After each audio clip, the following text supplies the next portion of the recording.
time to be educated, to be mobilized rationally, to form into a group that can fight for election, not the force. If we want to use force it, you will break it, and it won't work at the end of the day. So we can see what is happening around the world, wherever violence is interviewed, it sets everyone back. And imagine running from Nigeria with a toothbrush and 2 t-shirts with no money. Where are you going to go? So what I'm trying to say is that the time is coming, the youth have to be mobilized. We speak truth to power, but at the moment, we have to know that at the time, nobody will tell anybody. I used to buy, I love peanuts or groundnuts, I don't know what you call it. At the last time I was in Nigeria, it was 300 pounds, but now they are selling it for 1,000. I don't understand. So how do poor people, common people buy that, get that? And I pray that our government will listen so that they don't face unusual consequences from angry people, citizens of Nigeria who deserve a better life. I've lived in the United Kingdom for 32 years of my life. I think life has only been taken twice, and they warned us that they wanted to do repair, so they have to switch it. And my children, my eldest boy will be 28, my second born is 25, my baby is 20, will be 21 this year.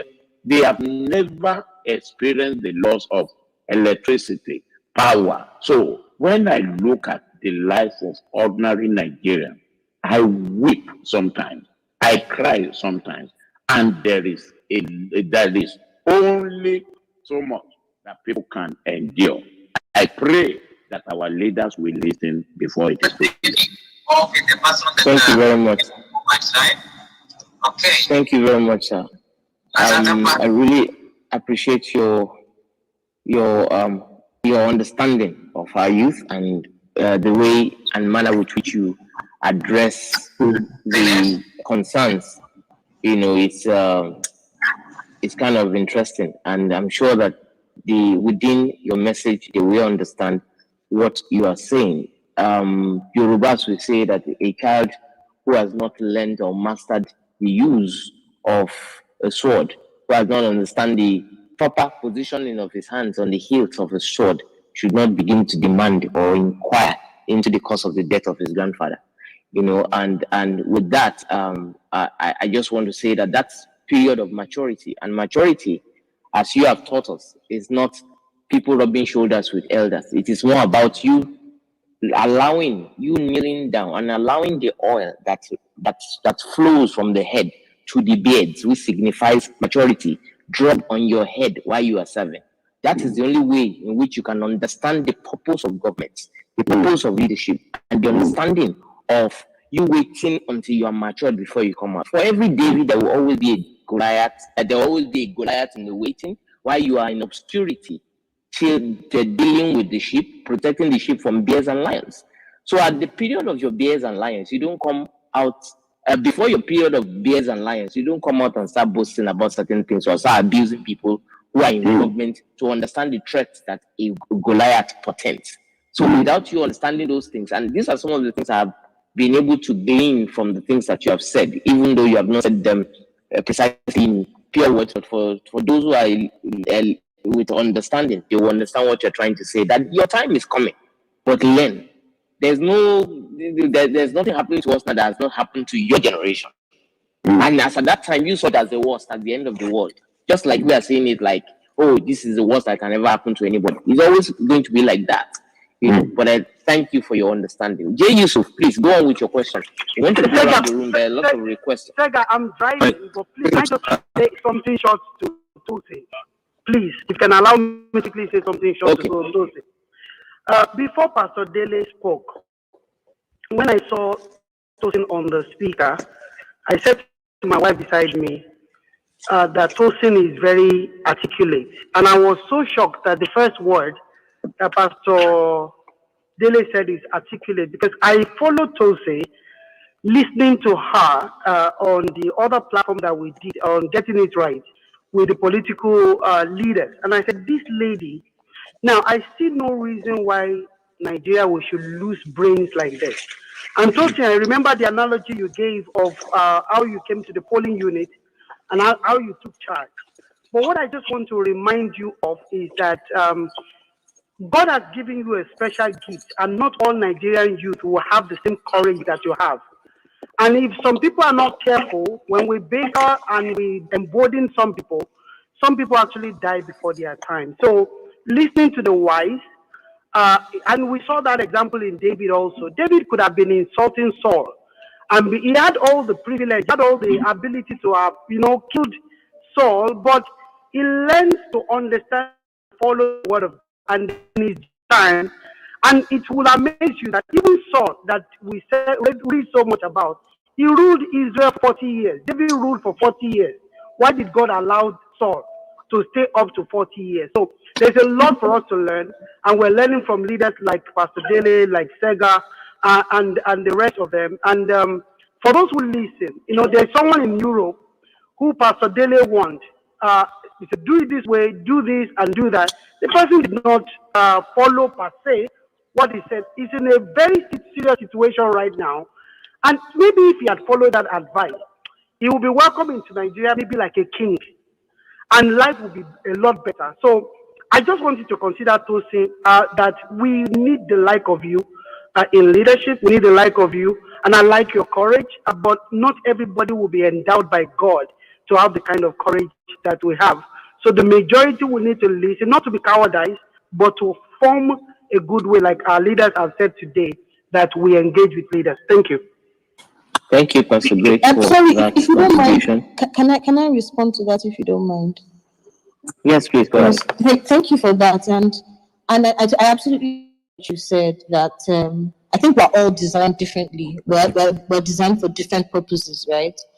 If anyone had told me on the election day that you referred to that I would be doing what I did, I would have said, why? No, why would I be doing that? My intention was to spend maybe a maximum 30 minutes there and be away.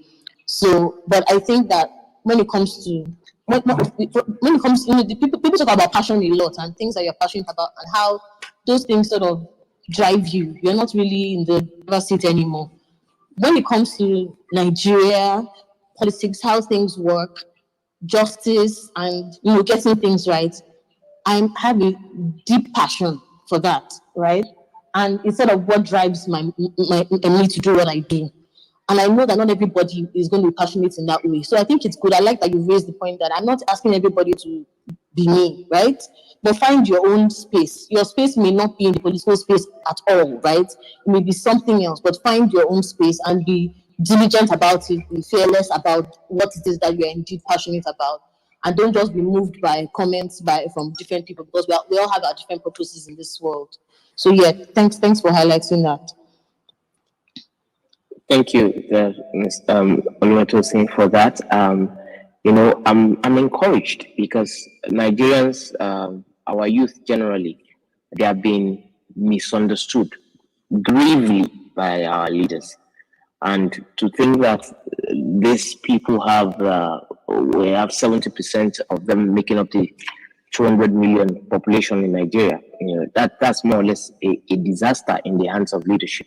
If you have that much of a vibrant economy if you're going to judge it based on the able hands that you have, the number of able hands that you have, and you're not willing and able to engage them, it begins to show how the reason why things have gone the way they have gone. I must say that even myself, as someone who is, I won't call myself a radical, like I said, I keep to myself a lot. But that comes a time when you cannot afford to continue to fold your arms or be afraid for your life on certain things, because the things you don't get to fight, your children will have to be confronted by, and they might probably consume them. So what exactly is the purpose of your life if you cannot protect your loved one, even as a man? So I applaud people like Tosin, and I also applaud our father, our bishop, because of basically because of what the things that he has been through himself.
long.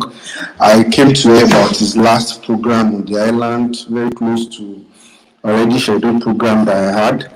So we are going to be amplifying everything you are doing, and to make sure that more people come to the mainstream of your ideas, your wealth of experience, and what we need to know about nation building, especially personal building, because you cannot build a nation if you are not focused on building yourself. You know, we have so many people parading our political space, people who have not taken time to build themselves. They want to build the society. And when such people find their way to the position of leadership, they become catastrophic, because they've not mastered the art of actually building themselves before trying to build the nation. So thank you, sir. I'm just coming in to just appreciate what you are doing. Thank you so much. Thank you, Tosin, for your contribution. Dr. Lawanle, so you have any response? You are making me a doctor, eh? Pastor Daly, you have written a lot of books. You should be teaching in a university.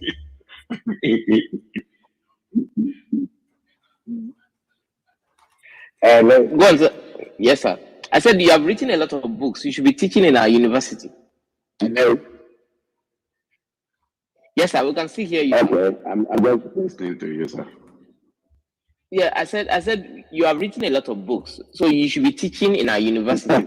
Because if you have been teaching in the university by now, you'll be a prof, because you've been writing books for long, and your books have been changing lives. So Tosin is quite right. So it is our duty to continue to follow you, to urge other people to follow your handle, and for us to amplify the work that you're doing, because we know that we need more people like you to guide and teach and help our youth the truth to know.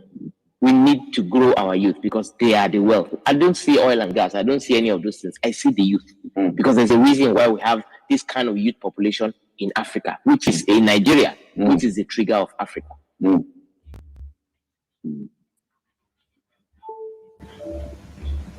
Hello, sir. Are you still there, sir? Yeah, I'm here. Okay, sir. Let me take J. Yusuf. J. Yusuf, please. Go on, you have the floor.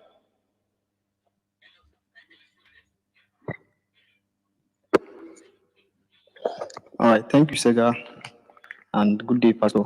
I really enjoy your response to Samuel's question, and I think I'm building that outside who have valued the country, who died fighting a battle that I think needs continuity.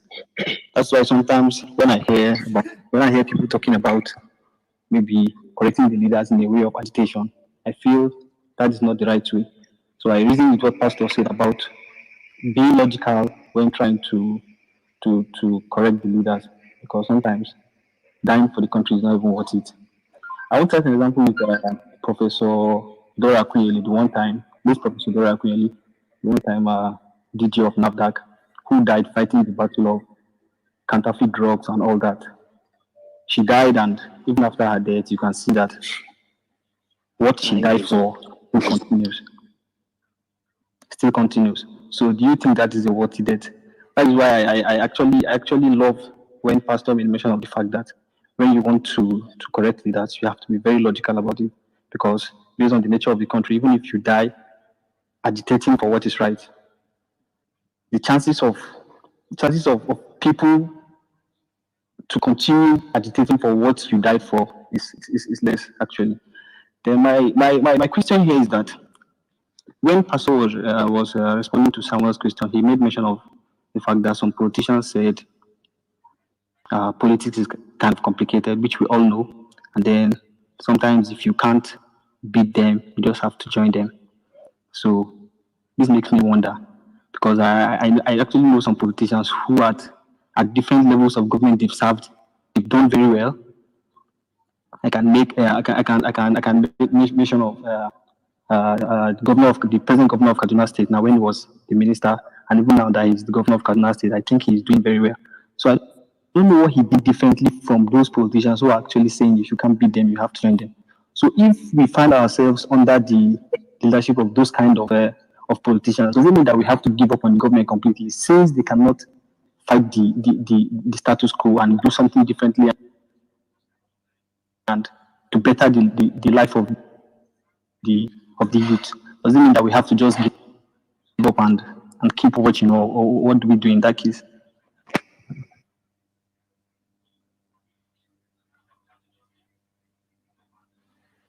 Pastor Daly, the mic is yours, sir. Okay, yeah, I was just waiting for you to speak first. Now, I did not say we should give up. What I said was, you see,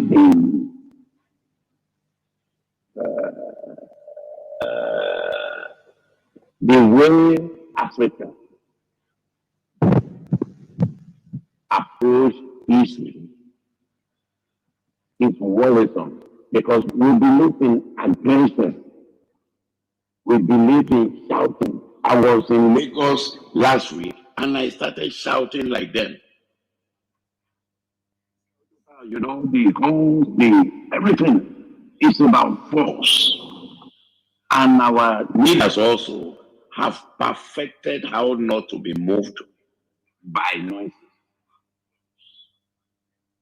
But what we have got to do, so you mentioned the governor of Kaduna State, but then we have over 30 other governors. One tree don't make a forest.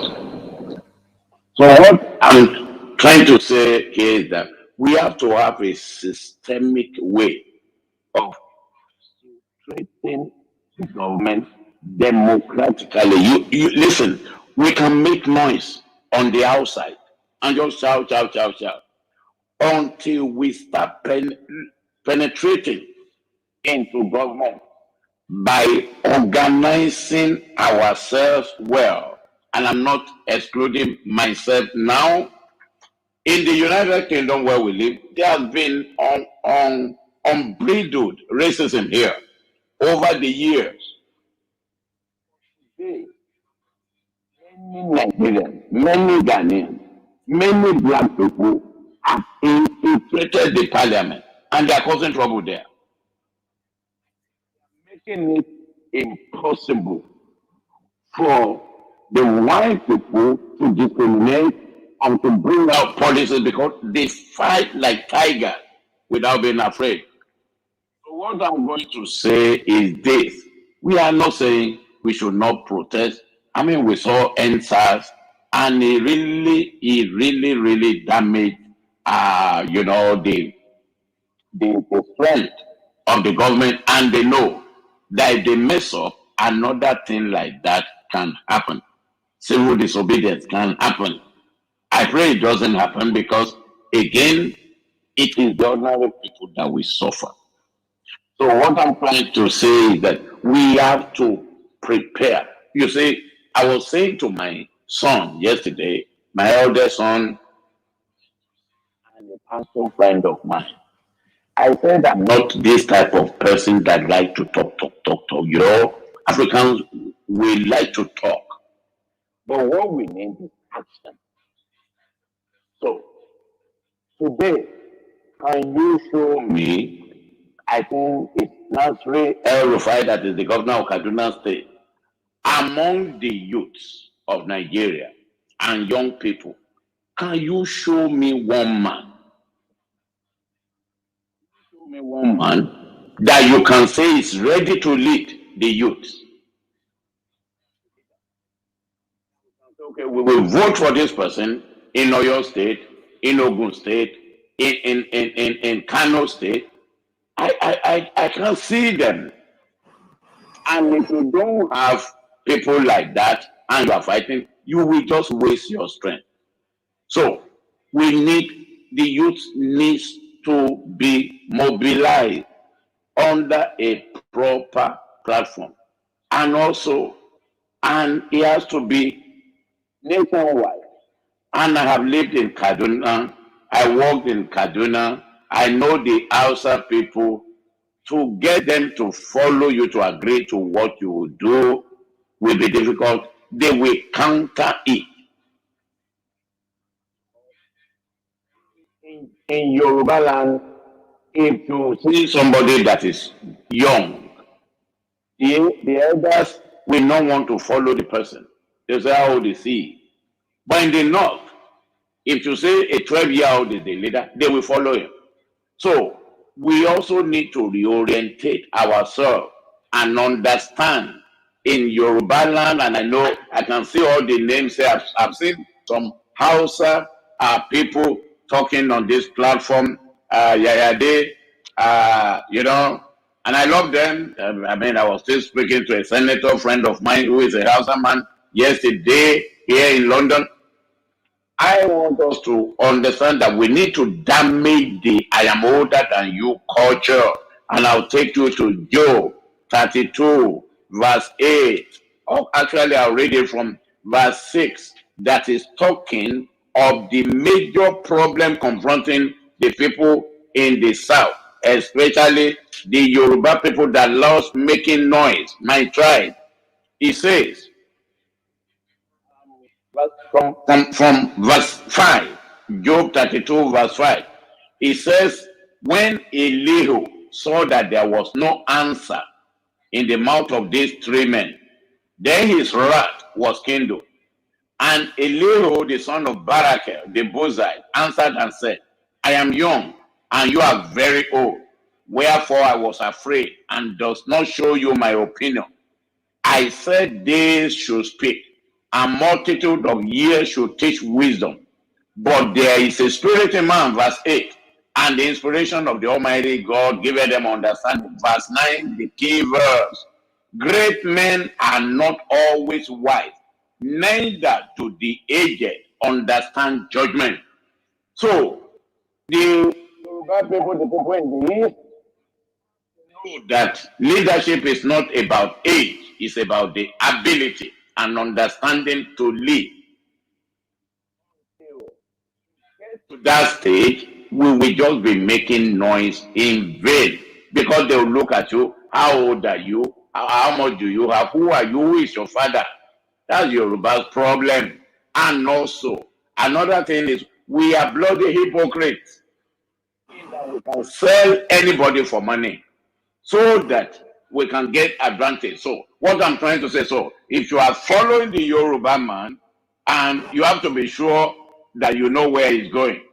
You're following the Igbo man, you have also, we are too disunited to be united.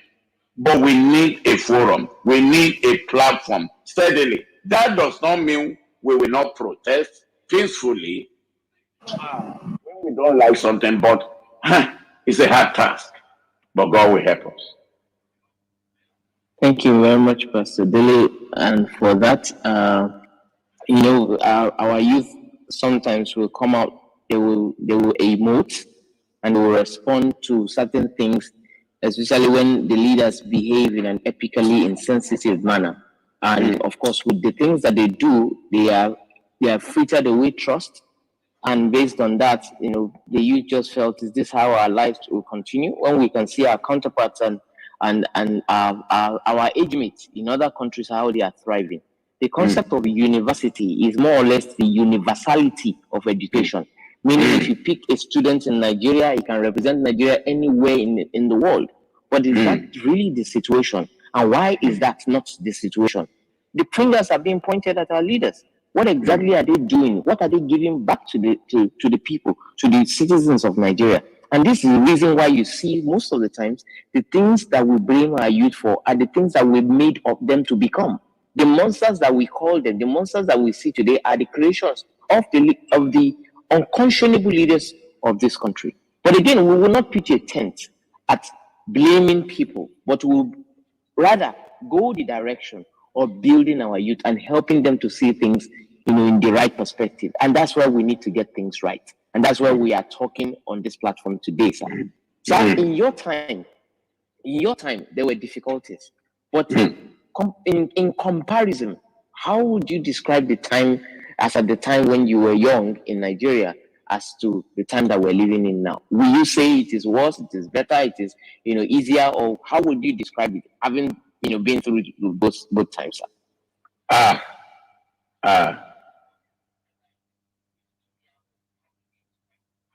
Was better.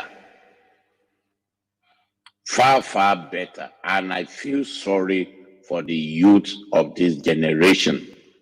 They are going through untold problems, unnecessary hardship, dehumanization of the highest order, and abuse that is inexpressible.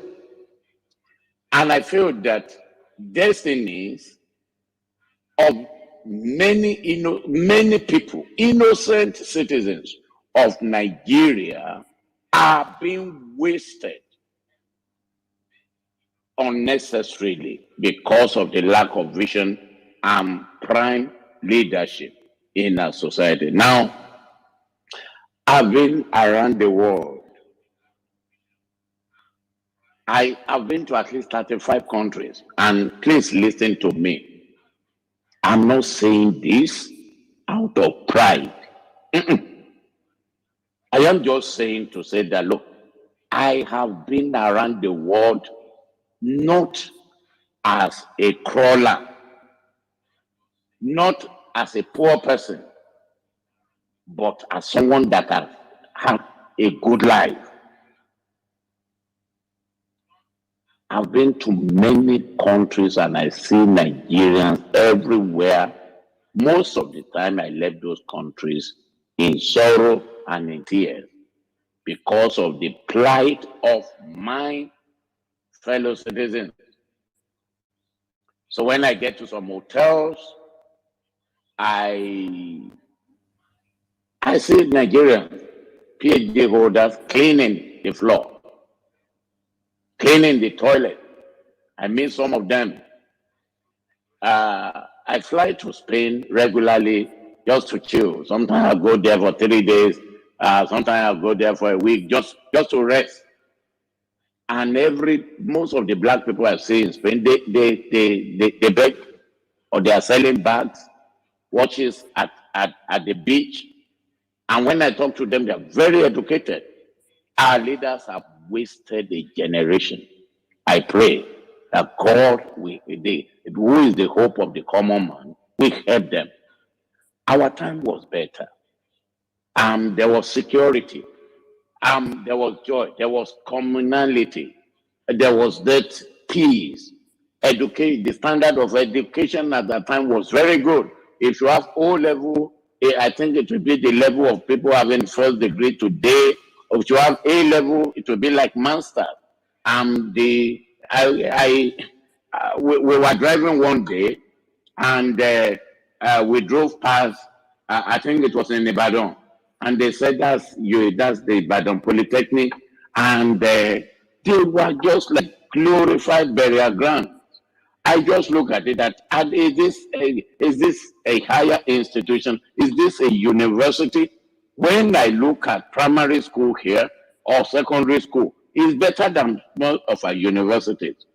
Without controversy, our time was better, and this generation has just been unfortunate because we have leaders, they have properties all over the world.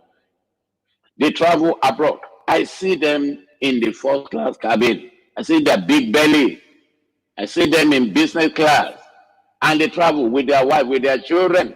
Their 3-year-old, 5-year-old, flying business class and this or that. And people's salary are not being paid for 10 months, 12 months, 2 years. I don't understand how this government sleep in the night. And then now I think it's even worse because we are coming to 2023. They are not thinking of the citizens anymore. They want to get into political office. I think we should vote them out of office and do our best. So our time was better. Everything was good. I remember when I was 12 years old, I used to go from Ondo Town. I was born in Ondo Town, to go and watch IICC and Rangers in Ibadan on my own. And I will go and come back. No one kidnapped me. And a 22-year-old fashion designer entered the public bus and they murdered her. There is no safety. There is no trust. There is no one we can rely on. There is no one you can confide in. There is no one that you can say, well, I trust this person. everyone have gone, I don't know what to say. I just feel like cry for my nation. Our time was better. This time is worse. Thank you very much, Pastor Dole, for that candid talk and for that expression of the truth without mincing words. You know, our youth are facing, in fact, it's more or less like there's a war against the development and the manifestations of the youth of Nigeria. And we know how skillful and how gifted and how intelligent Nigerians are. And we have no excuse, not to leave a better legacy for our kids and also for the younger generation of this nation. So which is why we are setting up this platform to educate our young people, to let them know the options that there are out there.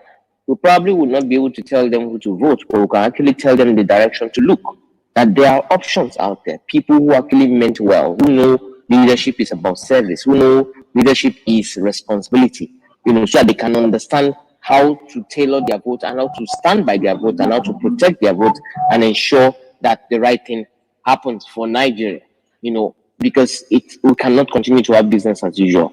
So let me call on Goodness. Goodness, are you there? You have the floor. Go straight to your question. Yeah. Good evening, Mr. Segura and Pastor Dele and the co-host. Speaking from UK, London. Thank you for the privilege given.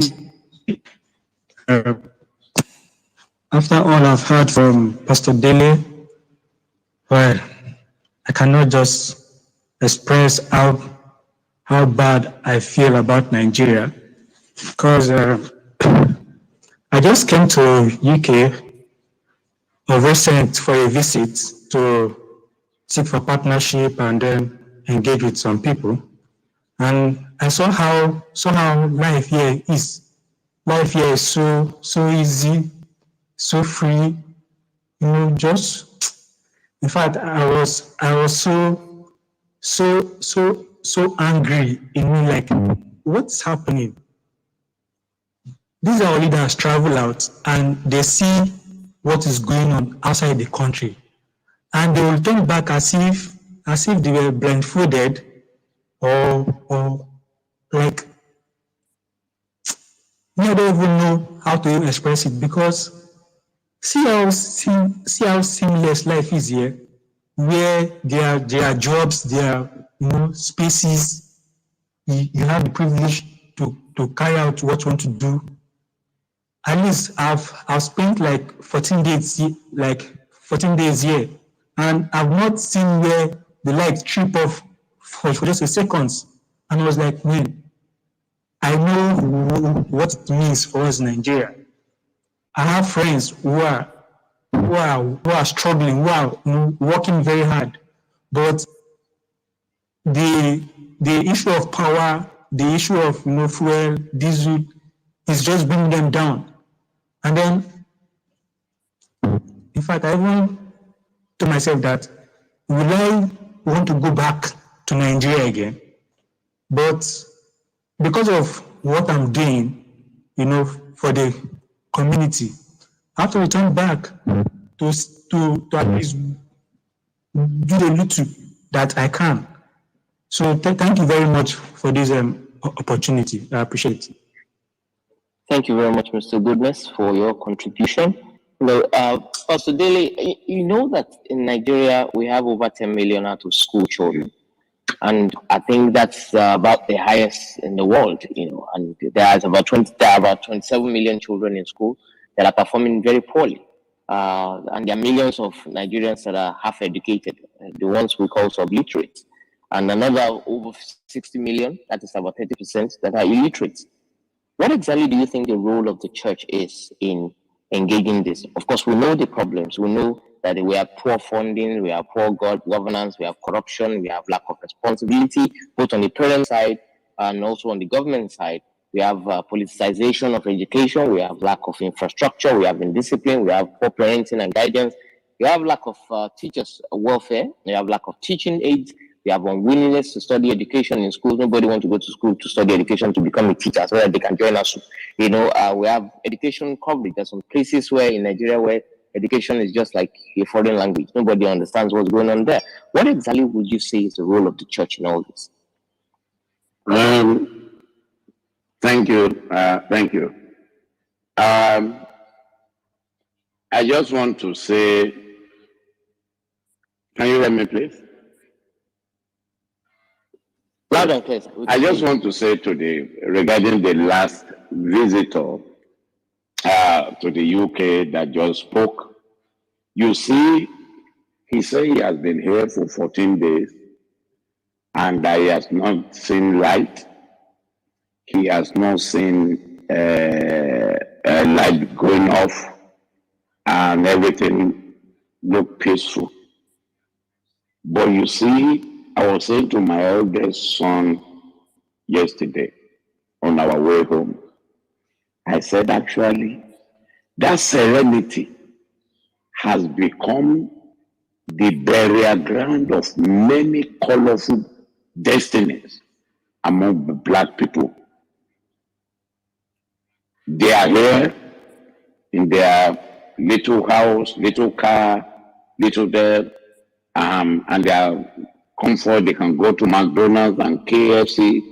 To me, having been all over the world, that is my greatest disappointment for Black people here. Because again, that is no lie. Because when we look at the poverty scale in the United Kingdom, what people are calling normal for Black people, and because I know the class that I am in this society, to me, the majority of Black people are in the poverty level.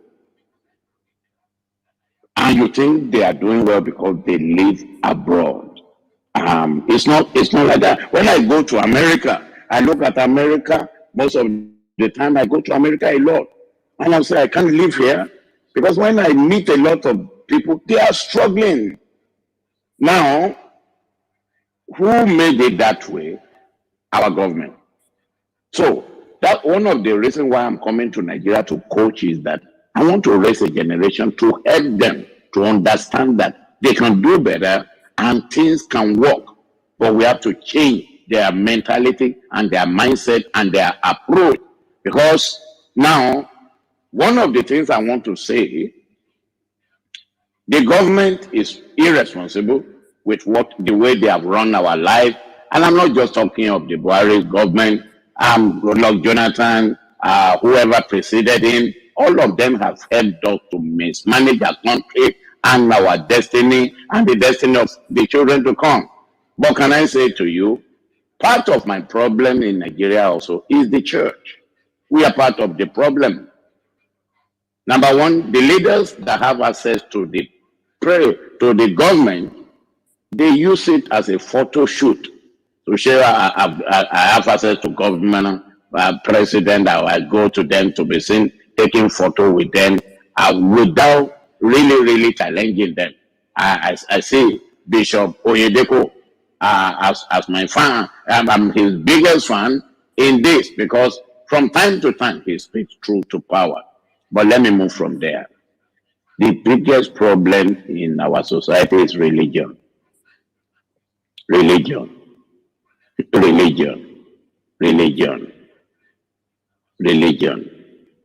Prayer, fasting. Nothing wrong with that. I fast, I pray, but the church is also mismanaging the members. The church in Nigeria is mismanaging the members. How? How can you ask people to be coming to church 7 days a week to be praying? They'll come and pray in the church in the morning, come and pray in the night, come and pray. At the end of the day, how are they going to be useful to their family and the world that we have been asked to conquer? Go and dominate, go and rule, go and be fruitful, go and multiply. I went to a mountain when I was in Nigeria some years back. I just said, It's a mountain, mountain, mountain. Okay, I went to a mountain. Second, the amount of youths I saw there. I was there to pray, but also I was there to observe. And I listened to the prayer points they were offering. I laughed. I just laughed. You understand? So the church, the church is, how do I say, is complicit in wasting the destiny of youths because it suits most of them. They will give their tithe, they will give their offering. And despite the fact that we can't do anything outside God, we have been mismanaged in a way that we are not even useful to God Himself and to the society. Because when people should add value, we are asking them to go and pray. When they should do exercise, we are asking them to go and pray. When they should manage their diet, we will say it's the demons, it's the devil. Whereas you can see that this person is obese, this person is too big, this person could hardly walk. It's as a result of bad dietary habit. So what I'm trying to say, somebody hasn't got a job, he's expecting God to, it's not learning a skill, it's not learning a trade, it's not going to school. Okay, I know some of you very intelligent minds on this platform will be saying, well, those who went to school have not gotten a job. But then if you don't even go to school at all, then you have lost the opportunity to even grow. Because someone that has education can end up abroad and we have something to work with. So not having education will always be a disadvantage. I just want to say that on this platform. Now the role of schools or churches in the life of the youth. My question is, how strong are churches? How rich are churches? And what is their role in the society? It is not their role to educate anybody. They are to preach the gospel. But if by grace they are able to set up schools, most of us attended missionary schools. Yes, but again, the government have abdicated their responsibility. They are not doing what they are supposed to do. So no one should place a burden on churches to say they are the one that should educate people or this or that. If they can, they should, but it's not compulsory. Their role, can I say to you, church is the major role of church is a behavior control mechanism, attitude control mechanism. So that when people come there, they can behave normally. I know my opposing views will be saying, but the church is corrupt. It's worse than that. I'm not going to argue on that. You live in Nigeria. But what I'm trying to say, the role of the church is to enforce, to introduce and enforce morality, to make sure that the fear of God is in our heart. And I'll say the church should do that without hypocrisy, empower people so that they can become better citizens of the society. And if the people coming out of the church, the mosque and the mosque are not doing, they are not being raised well, they will become our leaders and they will mess up the society and they will be back to square one. In this country that I've lived for 32 years, we have Christian schools, but they are in the minority. The government is responsible for enforcing a higher standard of education. So I think we have to be very careful when we believe that the church has to be responsible for putting people in school, because a lot of them, yes, I know you want to talk of there's some mega churches, but again, my friends, I deal with a lot of pastors in Nigeria. A lot of them are poor, very poor. How many people can they educate? They don't even have the resources. I know you want to talk of Winners Chapel, the redeems of this world, my friend Paul Njenje's church, Dr. Samademi and Bola Devayasi, and the rest of them. But how many people can they cater for when it comes to education? They can just try, but I don't know. They have the capacity to properly educate people. They can just try. Okay, that's number one. Number two, said that I know one of the criticisms of the church in Nigeria when they have educational institutions that schools and the members cannot attend those schools. Number one, number two, number one, how are you sure that it was church money they used to set up the school? I know some of these people, the type of business they are into, because they invest, they do a lot, they make unbelievable amount of money. Can you imagine the amount someone like Bishop Oyedepo will be making from his intellectual property of the messages he preaches or the books he has written? So a lot of pastors just pray and they wait for tithe and offering. But the Oyedepos of this world are not relying on that. They make their own wealth. So they can build schools. Now, if you want schools to be built and for the members to be able to attend the school will eventually collapse. Quality education costs money. Look, I live in the United Kingdom, but by the grace of God, my children went to private schools in the UK where education is free because I know the value of education. In this society, you will meet people, proper people, in private schools here, even in United Kingdom, Gaga. You know, if you want to meet the sons and daughters of MPs, it has to be in private school. You won't see them in public school, even here. It's very rare. I even brought my children to Ibadan in Nigeria so that they can get in tune with our culture. Life Fort International School. It wasn't cheap.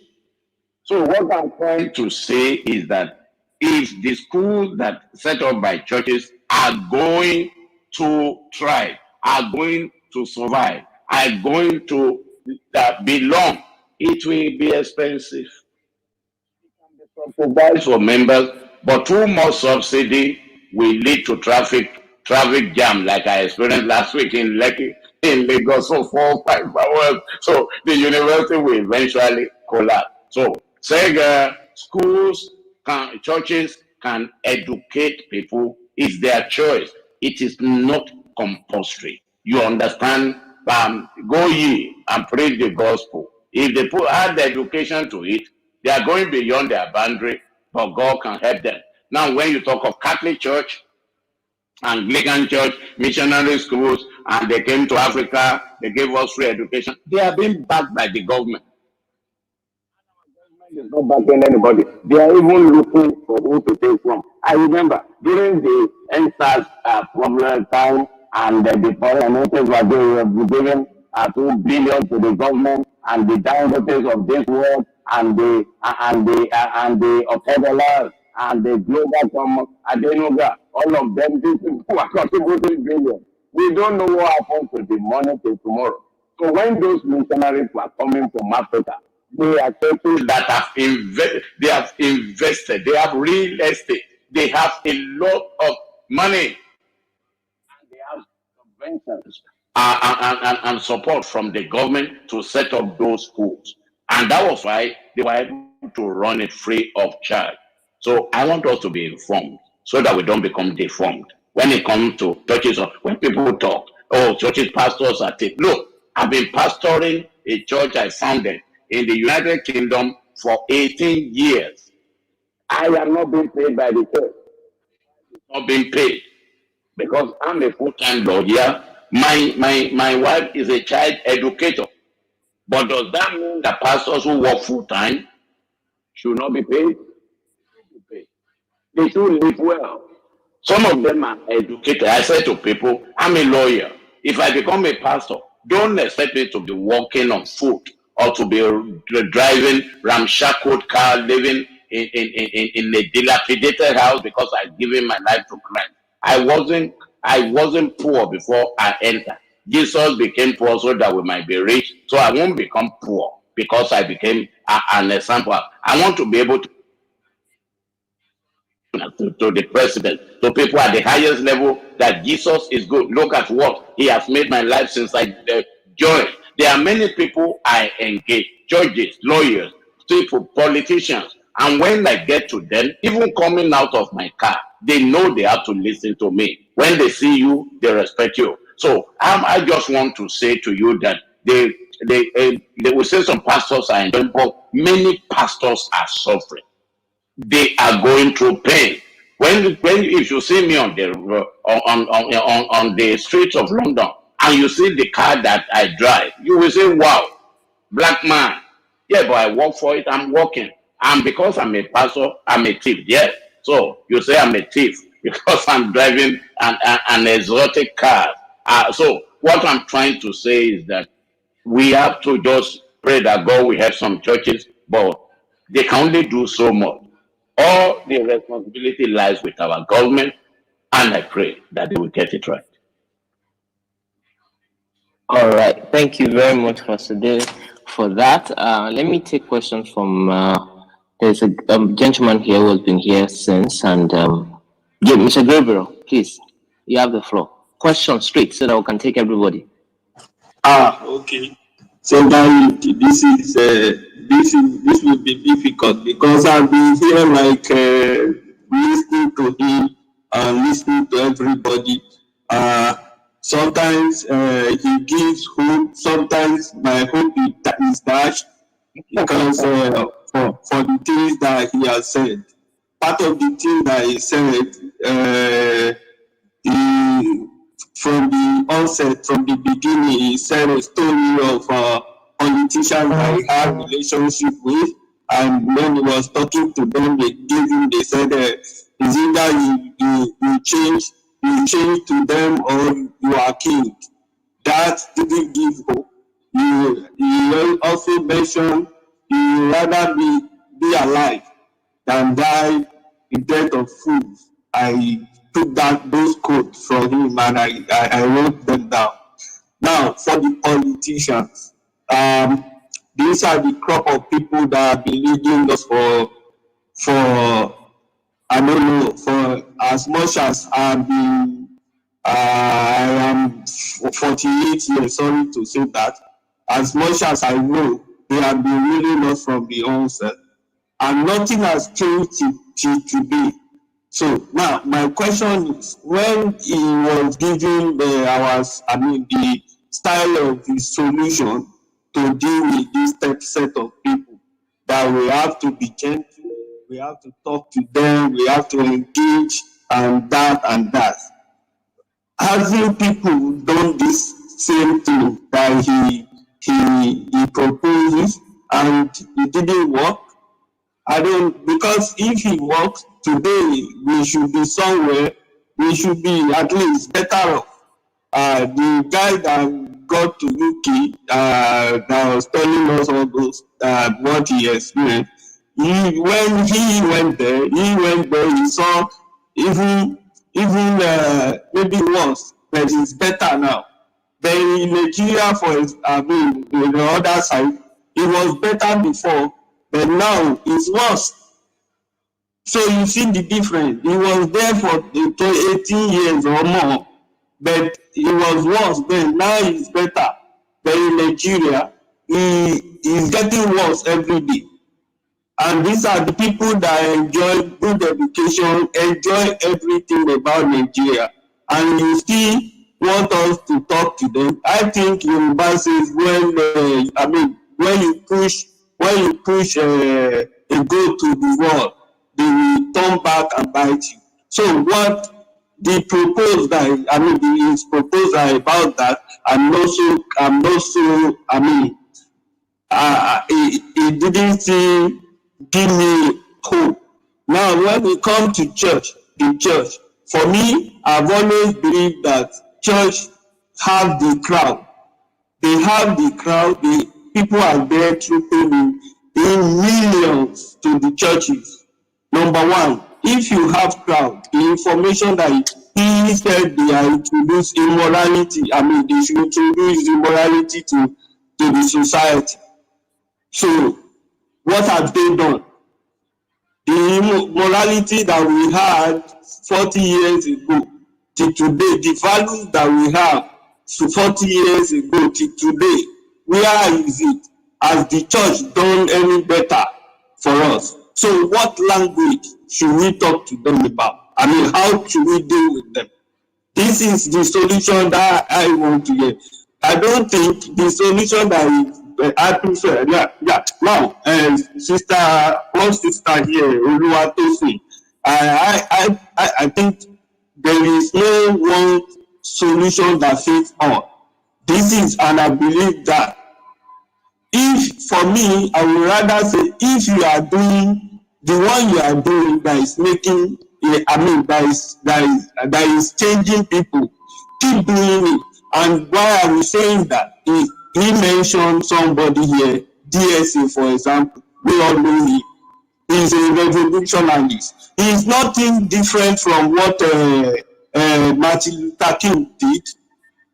But today we can see that he's from his revolutionary system that he was doing, blaming these men of God. We are seeing results, even if not much. At least in piecemeal, we are seeing. If some of them will hide to do them, but at least they study and so on. So for me, now he gave 8 years. When he was talking, he said 8 years. Things will begin to change. And I want to ask him, 8 years from when? From now, or from when he will get to Nigeria to start what he has been doing, or where? Now, digital diplomacy, I was listening to one of our ambassadors that was talking about policies they are making for those bilateral policies they are making, and they are introducing digital economy. Digital diplomacy. Now, for me, I believe that we are at the age that we, the youth, I can count myself as you, sorry to say, or the youth, let me say the youth. This is the age, the youth, secondly, this is what you are doing. For me, do your part, use the digital, this diplomacy that we are using now, let us use it. Those that will use digital to be harsh with our politicians today, let them do what they have. That is what I think. If everybody now do their own, then maybe we will see the change in no time.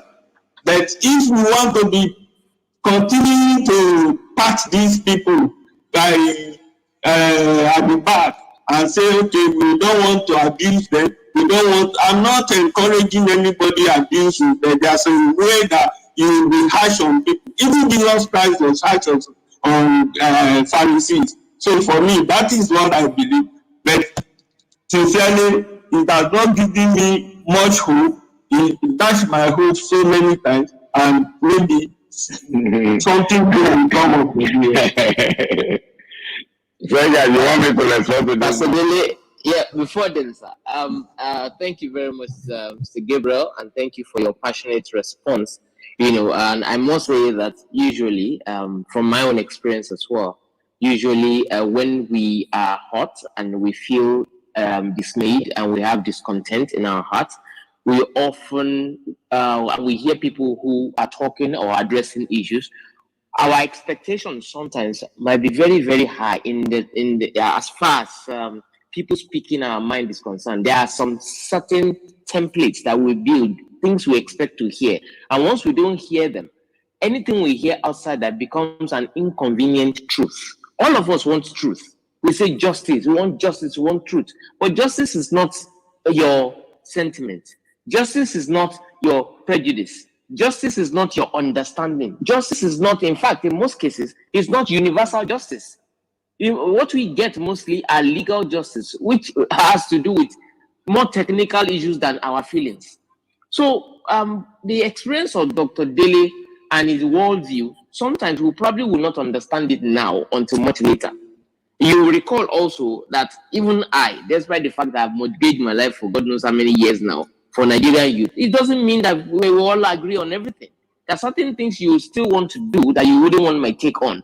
Not because you don't like me, not because you don't respect me, not because you don't regard me, but because you respect me so much that you believe I can convince you from emoting and from expressing what you feel should be expressed. And nobody is bottling you. You notice that we allowed you to speak and to talk and to do all those things because we must have a place where we can open up ourselves and talk.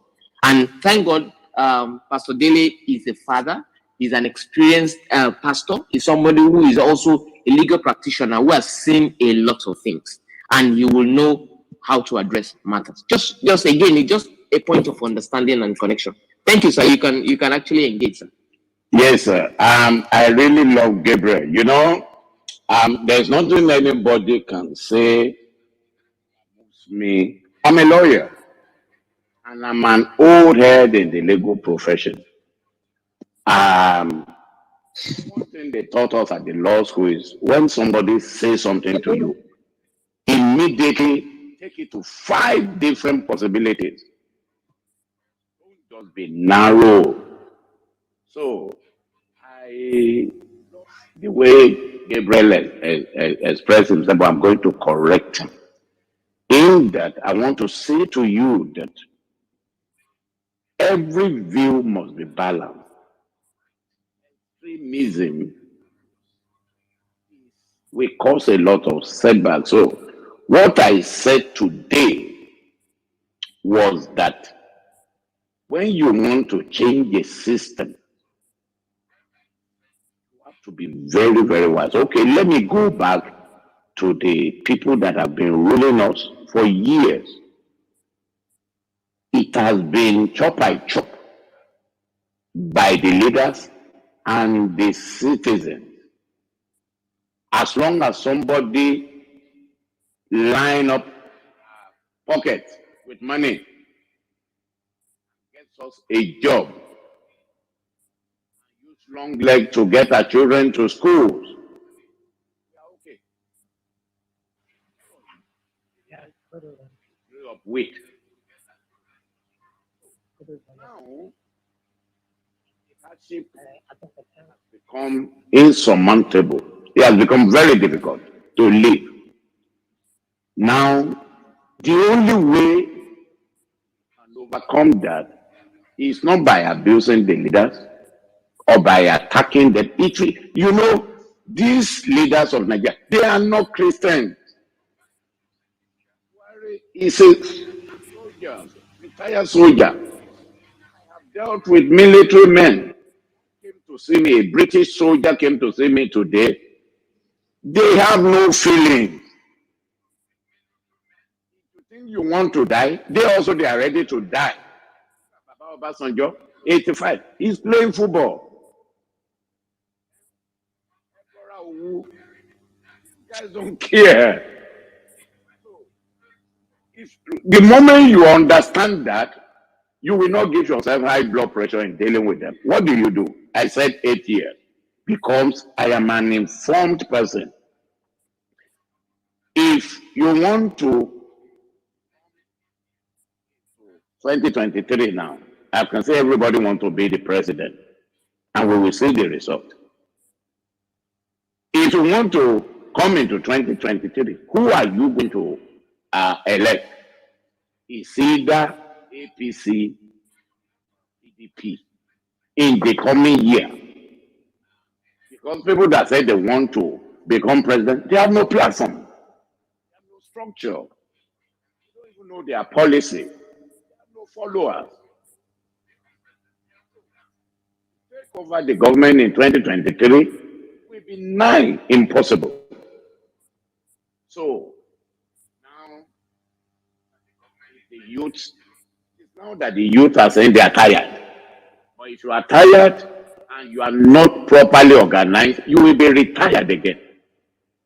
That was why I added another 3 years, another 4 years of development, of mobilization, of consultation, and dealing with the grassroots, dealing with the mainstream political party, coming out of that party to lead, or getting someone neutral who has sense, who has strategies, who is in tune youths they are proposing to lead. Look, you don't win election on Twitter. Obama used it, but he was connected to them. Our leaders are not connected to anybody. They hardly come on Twitter. They don't. These guys they live in a cuckoo land. They don't even know you. They don't even visit their village until election time, and they come with bags of rice, and people take their rice and vote for them, and they sell their destiny for 225,000 naira. So that was why I said 8 years. So Gabriel, don't get angry. You guys have got to organize yourself, and it's going to take time. So I know what I'm talking about, and I know that Rome is not built in a day. You don't take over a government in a day. You have to be systemic. You have to be organized. You have to plan. You have to come into group. If you just want to be a mentor, they just kill you for nothing. And then what God has put in you to do, it's not a Mandela situation. The Mandela situation involved all black people coming together to say we want to be free. Today, we don't know who is free. Since they took Sunday Igboho, how many people were protesting? What did they do? They left him there to rot.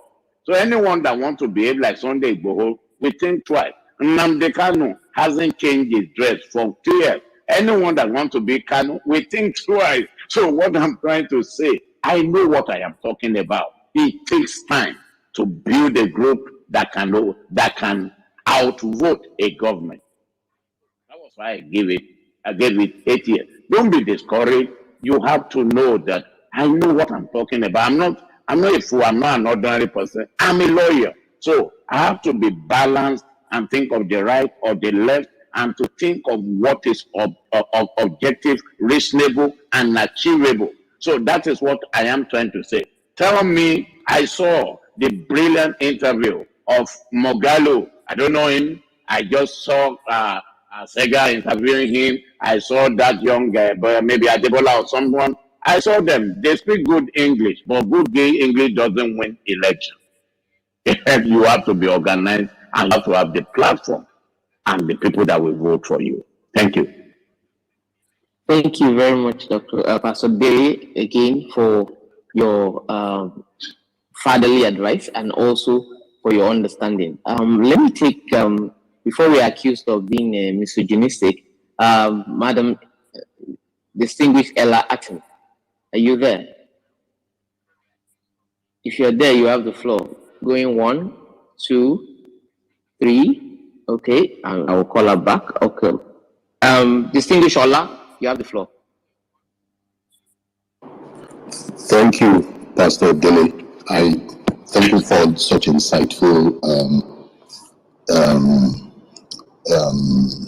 insight into what we're going through. Sir, there's only one thing I want to find out from you.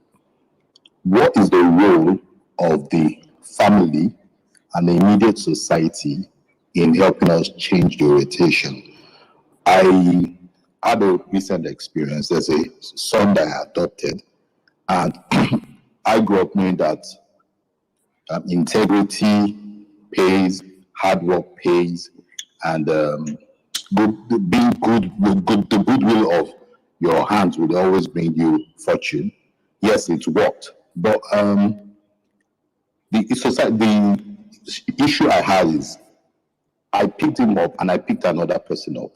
The other one dropped out of school in 100 level and is into what they call G.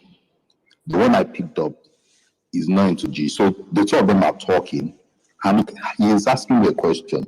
Sir, are you sure this path you are teaching me is the right path? Because amongst all my friends, I'm the only one that seems to be lagging behind. How do I address such issues? Because it's now rampant. Parents are even supporting fraudulent practices. And if what they're saying is true, that a lion will beget a lion, a lamb will give birth to a lion. Then in the next couple of years, what do we expect from this society? What orientation do we expect? Thank you very much, sir. Sorry, your name again, sir? Ola is his name. Ola, thank you. Oh, I love your deep voice. That's a preacher's voice. What I want to say, thank you for. I think you are sent by God to ask that question. The people that want to take over are corrupt. The people that they are raising have been built to be corrupt. Now, that young man said, lacking behind, because this is the Bitcoin generation. I told my son, invest in Bitcoin, but you better hold on to your job. You are a lawyer. If you are looking for quick money, there's no quick money. He always has there is side effect to quick money. Some money will come into your hand that will cause you to die prematurely because you will not have been trained, pruned, and modified to manage resources of that magnitude. So and I know what I'm talking about. If I had made millions like today in pounds, I don't think I will serve the Lord. I don't think I will be alive by now because there is a process. So that's why you see a lot of people dying young. So the family values have to be restored. We have to let them know that godliness with contentment is great gain. We have to understand that there is process to making wealth. We have to train them to behave well, to be role models in the society. I'm not saying it's going to be easy. Someone was saying today that, maybe pastors in the United Kingdom are okay and pastors in Nigeria are bad. I say all of us have problems. We have our own issues. So don't think because we put on collar we are saint. I have never said to anybody in the church that I am saintly. No, we are all corrupt. We are all bad. Only God can help us. But what I want to say to you today is that everybody of the youths that are criticizing the government, they are outrunning. They want to outrun each other. You are 23. You want to buy a Range Rover and you want to live in Banana Island. You are going to kill yourself. Let them know that. You want to have a house in Dubai. You want to have one in Florida, and you are 26. You are going to kill yourself. So there is process to this, and so I want to say that our change starts now. Let us on this platform that are fortunate, positioned by grace, positioned by destiny, decide that we are going to raise our children well. That we are not going to be part of the rot in the society. That our children will be for signs and wonders. And we are going to be there for them. But can I say, I see another problem? The youths we are raising, the parents are raising today, most of them have no future. I will tell you why. All the rich people in Nigeria that I know want their children to study abroad. And some are into drugs, homosexuality. Some are not even studying. They are taking money from their parents. They are living lives that even Buhari cannot live. They are in their 20s. So as a result of that, those are the people coming back to lead the nation that don't even know what they are doing. So I just want to say that we that are on this platform and those that will come on to future platforms to know that we have to raise our children well. And when we transform them, we can transform the society. We can transform the society. So we have roles to play. You see all the children of nowadays, they don't want to hold down to a job. They want to do business. They want to make money. But if you make money without plan, you will be consumed by money. Money is from the devil. From the devil, and it's from God. And too much money can kill you before your time. So what I'm trying to say, we just have to decide to raise our children. I will tell you a story. As I said to you, I didn't live with my dad. I was raised by a single parent. So I made up my mind that I'm going to be there for my children. I'm going to raise my children well. I'm going to have time for them. Now, when our children started getting into secondary school, I told my wife, I begged her, I said, look, we can make all the money without these children being cared for. I said, we're just going to be a wasted generation. I said, can you leave your job to look after these children in their teen years? When they'll be going out, at the time people do drugs, they do this, they get teenage pregnancy, they get criminal record, they start going to clubs, blah. I said, when I am not at home chasing money, can you please leave your own money and stay with our children? My wife was earning 30,000 pounds per annum. In her job, I'm talking of 2008. I begged Bimbo. I said, for the sake of our children, can you leave your job? Sega, you won't believe it, and everyone listening to me, where I am a pastor. She is a co-pastor. My wife left her job for 7 years to look after our children. And nobody, apart from one or two people in the church, knew that my wife was not working. She conducted herself with dignity for that 7 years. The children are now lawyers. She paid the price. So, if you want to raise godly children, both of you cannot be chasing money. And you call them, shorty jam, dirty jam. Are you okay? Have you eaten? As if they are the what to eat. So there is a lot of parental irresponsibility because both of them want to lead their bank. Both of them want to lead their organization. It doesn't work that. You are going to raise irresponsible children because you are not there to inculcate in them godly habits and more good moral orientation because you are never there. You are worse than an absent parent. Or you live in the same house with them. You don't know when they went to school. You don't know when they returned. You don't know when they went to bed. And then at the weekend, you take them to Mega Chicken. Or you go to party to go and do Owambe. You know, you are the one putting hand in my mouth. I have a lot to say.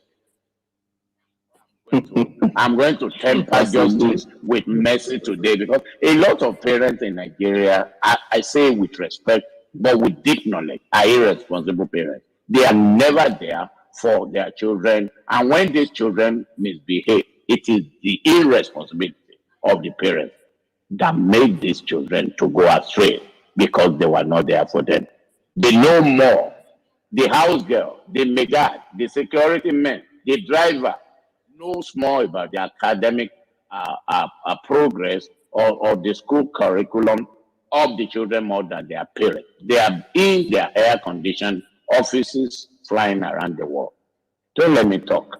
Let me temper justice with mercy. I rest my case. Thank you very much, Dr. Pastor Dele, for that. As I always say, if you don't train them, don't blame them.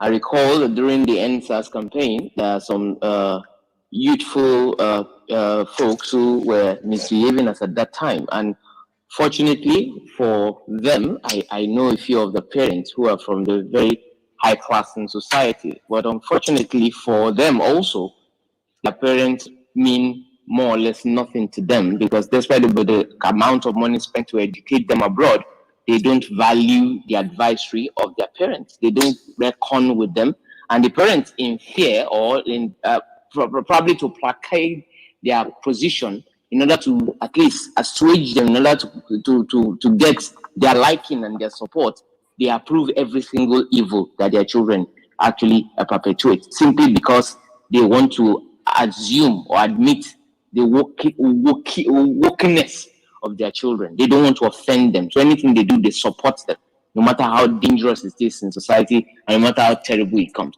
So and oftentimes some of them are very very intimidated, because they have basic education and they have society also as anchor for them when they are growing up. Most of the people above their 40 age, 45 and above, benefited from a cohesive society, unlike the children of today who are living on their own, who probably don't know the name of their neighbor or anything like that. So when their children, when they have the opportunity to school abroad and they come back with a foreign accent, they believe every single thing they say and they utter is right.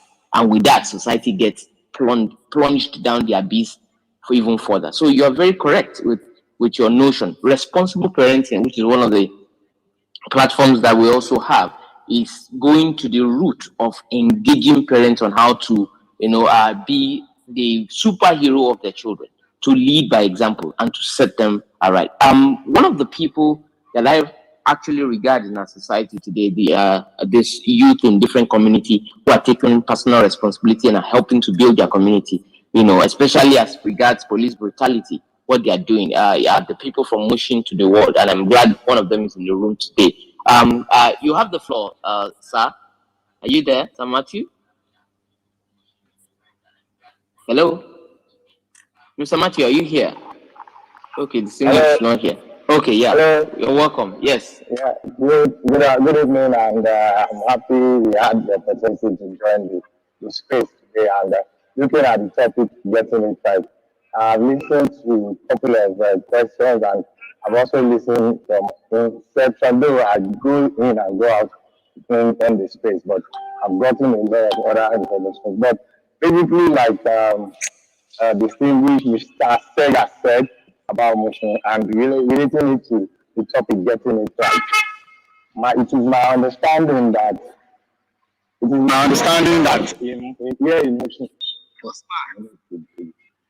it is my understanding here in motion that a lot of things are going wrong, and getting it right, in this community is more or less like, we want to, carry all the burden of every other person in your head. So for me, I like it that we try as much as possible to take it down to the local, because basically every other, for any nation, for any community, for any nation to change, or for any nation to grow, or for any nation to move from a phase to another phase, requires that every individual at every community needs to be empowered. So in this regard, how do we look at it from a local or a grassroots angle? What would Pastor Lily advise? Like for instance, this is Mission to the World Foundation, they are a non-profit here, and thanks to likes of Mr. Sega and a couple of other people who have been assisting, who have also been, helping us out, and they've been trying to channel us in the right path. So let's, for instance, how do we, like a non-profit, get it right, by empowering the youth, most especially here in this community, so that we can get things right. Because I believe if we can get it right here at the grassroots level, then it will get to the state. Then before we know it, it can be, it can be transferred to every other state, and under a certain amount of time, Nigeria can be known for good things, because a lot is happening here in our community. A lot things that sometimes we wonder how is this thing coming in, because the numbers of students who are leaving schools to probably say they want to join Yahoo, or they want to join several other things. like one of the questions that was asked, that somebody, a young boy, is asking a question of how is he going to be able to cope among his colleagues who are probably, who are considered to be woke or who are considered to be okay, but by doing illegalities and all of that. So it's a big challenge for us as a non-profit, and it's a big deal for us. So we want to get it right. So I would like that Pastor Dele take it down to a local or a grassroots perspective for us, so that at least we can adopt one or two of these things, then we can implement them in our community. Thank you very much for the opportunity to ask questions. Pastor David, you have the floor, Okay, sir. Thank you for that motion to the word Mosholosha.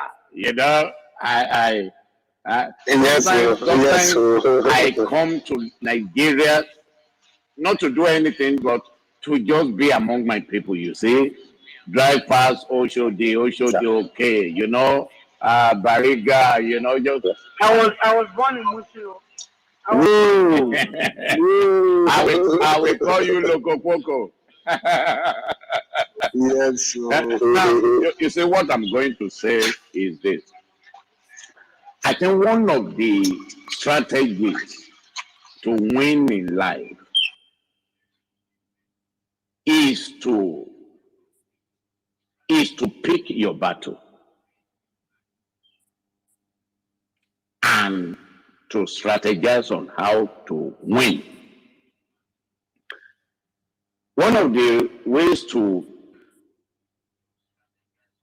deal with issues when you have multifaceted issues in a community is to create a niche in an area.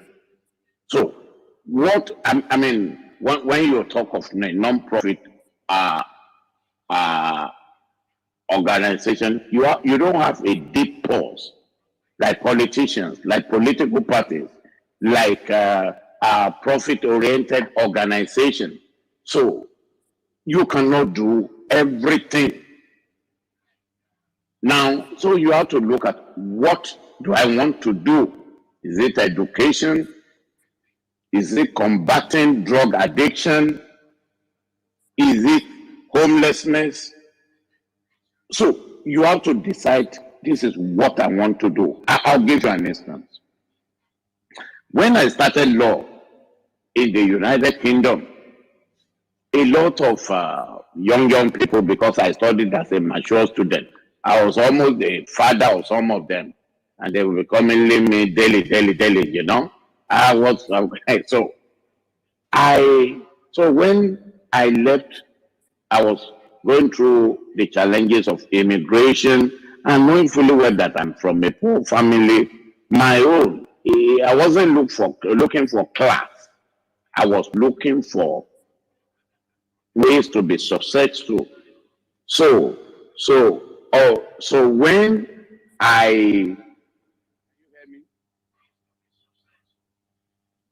hello, can you hear me? Yes, loud and clear, sir. So when I started law, I called some, like the Pastor Abraham Great said, I have this grace, Sega, that if I tell you something, if I tell you, don't do this, don't listen. If you don't listen, you will discover that in a few years, you will be back to where I said you should not be. You'll be back right there. So when I studied law, I could do commercial law, criminal law, this or that. But I looked at it, what is the problem in my community? And I decided, I knew that it was immigration problem. No. And then I decided that, okay, I am going to help my community. I'm going to help my community. I'm going to do my best for them. I'm going to make sure that at that time nobody wanted to do immigration. Everybody was saying they were working in the city. They are doing I didn't want to work in the city. I want to help my people. So I decided to do immigration and build it up. So when I started doing law on TV, I will do family law, I will do immigration law, I will do employment law, and sometimes I will do criminal law. One day I just sat down. I said, how many things are you going to do? You are not going to make an impact this way. So I decided to stick to immigration law. So I started, I started, uh, I concentrated on immigration law every day. People were abusing me, and why don't you talk on other area of law? I told them, look, you immigration, go and do employment, this or that. Believe me, um, before you know it, my brother, I became a household name in the United Kingdom. I'm not boasting. I say this with all humility. My family, they don't like going out with me in the UK. Because if we go to any restaurant, anywhere, or we are going on the road with them, they'll say, Pastor Dele and Lawyer Dele, are you not that lawyer? Even if they hear my voice sometimes, they will recognize me. In the night, my wife called me, Kiluma. That means to get there, they will know you. If we are on a flight, they won't let me rest. So I concentrated on that. After taking that to the highest level, I started building other areas of law like family and employment. So my motion to the world, that's what you should do. What do you want to tackle? Drug addiction. From them, schools will take them. What do you want to deal with? Is it education? And don't try to want to break record. The problem with Africans is we want to be the biggest. Due to high blood pressure, you won't be able to sleep, or heart attack, or stroke. Putting pressure on yourself that nobody sent you. So what I want to say to you is that because it is your vision, it is your dream, you don't have to raise 1,000 motion kits in a year. You can do 150. If you can do 50, focus. Believe me, out of those that you are raising, some of them will come out to raise you and to help your vision. Take it one step at a time, a giant step for mankind. So the problem I have with Africans is this. We want to do everything. We want to do Bitcoin. We want to be into real estate. We want to have ministry. We want to have this. And at the end of the day, if you gather the 10 houses, the 10 project, it is not up to one project. And we just make noise. We like noise. We like to make noise. I am this, I am that, I am that. So motion to the wall. You have to strategize and say, what do I want to do? And focus on that. Believe me, that area that you focus on, can become a national venture. And you will be known for that, and other offshoots will come from there, and you will become successful. Do you understand? So what I'm trying to say, you need to strategize and focus on one or two areas that you have the capacity to cover, so that you don't become a beggar to fulfill that those projects and become a liability to people. People can give for a while, but if it's becoming an everyday or something, the next thing is we didn't send you on that errand. But believe me, brother, if you focus on one or two areas, resources will always be flowing. Do it one step by step, know what you want to do, and God of heaven will help you, and God will raise people. So don't do too many areas. You want to do housing, the resources is not there. You want to do housing, you want to take them off the street. Yeah, you don't want to do football club. And you don't have the money. It is heart attack if one is not careful. And we need you here. You are not going to die. So just, just make sure that you prioritize and decide what you want to do and do it very well. God bless you. Thank you very much, Professor Dele, for that advice. And I must say that it's as though they've been listening to your advice all along. I met Motion to the World in 2017, and I recall that they used to have the highest number of complaints of police brutality in their area. And I know that there's no night that passes that I don't handle a case in that community. And what we concluded on having was for them to have a cohesive society where they can begin to identify the youth in the area by engaging them enough to know who are the troublesome ones, the criminals, and those ones who are, law-abiding citizens, so that where it will be easier for us to be able to know who we are fighting for, rather than going out there to engage people who are actually committing crime. So with that, they were able to put themselves together and, coordinate their affairs to the point where they train themselves, their vocational stuff and all. And then with time, they were able to connect themselves. In fact, they were meeting the police community. So there was a handshake, that was never there before time. And things are getting better since then. In fact, I must say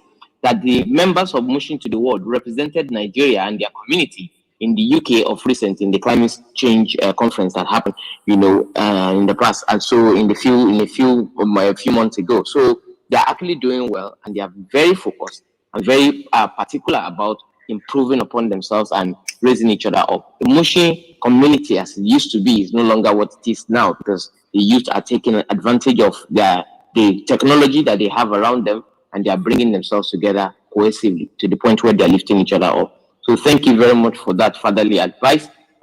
You taught us so much in very short period. Since 4 o'clock that we started, we've been making notes and all. And I can say that if I'm to sum up all the things that you've said tonight, one of it is one of the key areas that things you've mentioned and repeated here is the fact that with every breath that we take, we should realize that there are other people who are taking their last. That we should stop complaining about life. That's giving us much more than we can appreciate. So if we look deep into ourselves, there's something we can give the world. And every time we look at ourselves and we seek to impress other people, we should note that the people that we're trying to impress are probably busy trying to impress some other people. So we should focus on ourselves and build ourselves if we hope to ever build society. The Patriot, you have something to ask. Make it brief so that we can clear the room. We need to release our Bishop. He's been here. He's just on his way from court. He just came straight into these Twitter spaces. He has not eaten. He has not taken water or anything. He's just been here delivering, serving the community, even from the UK. So thank you. I appreciate you, sir.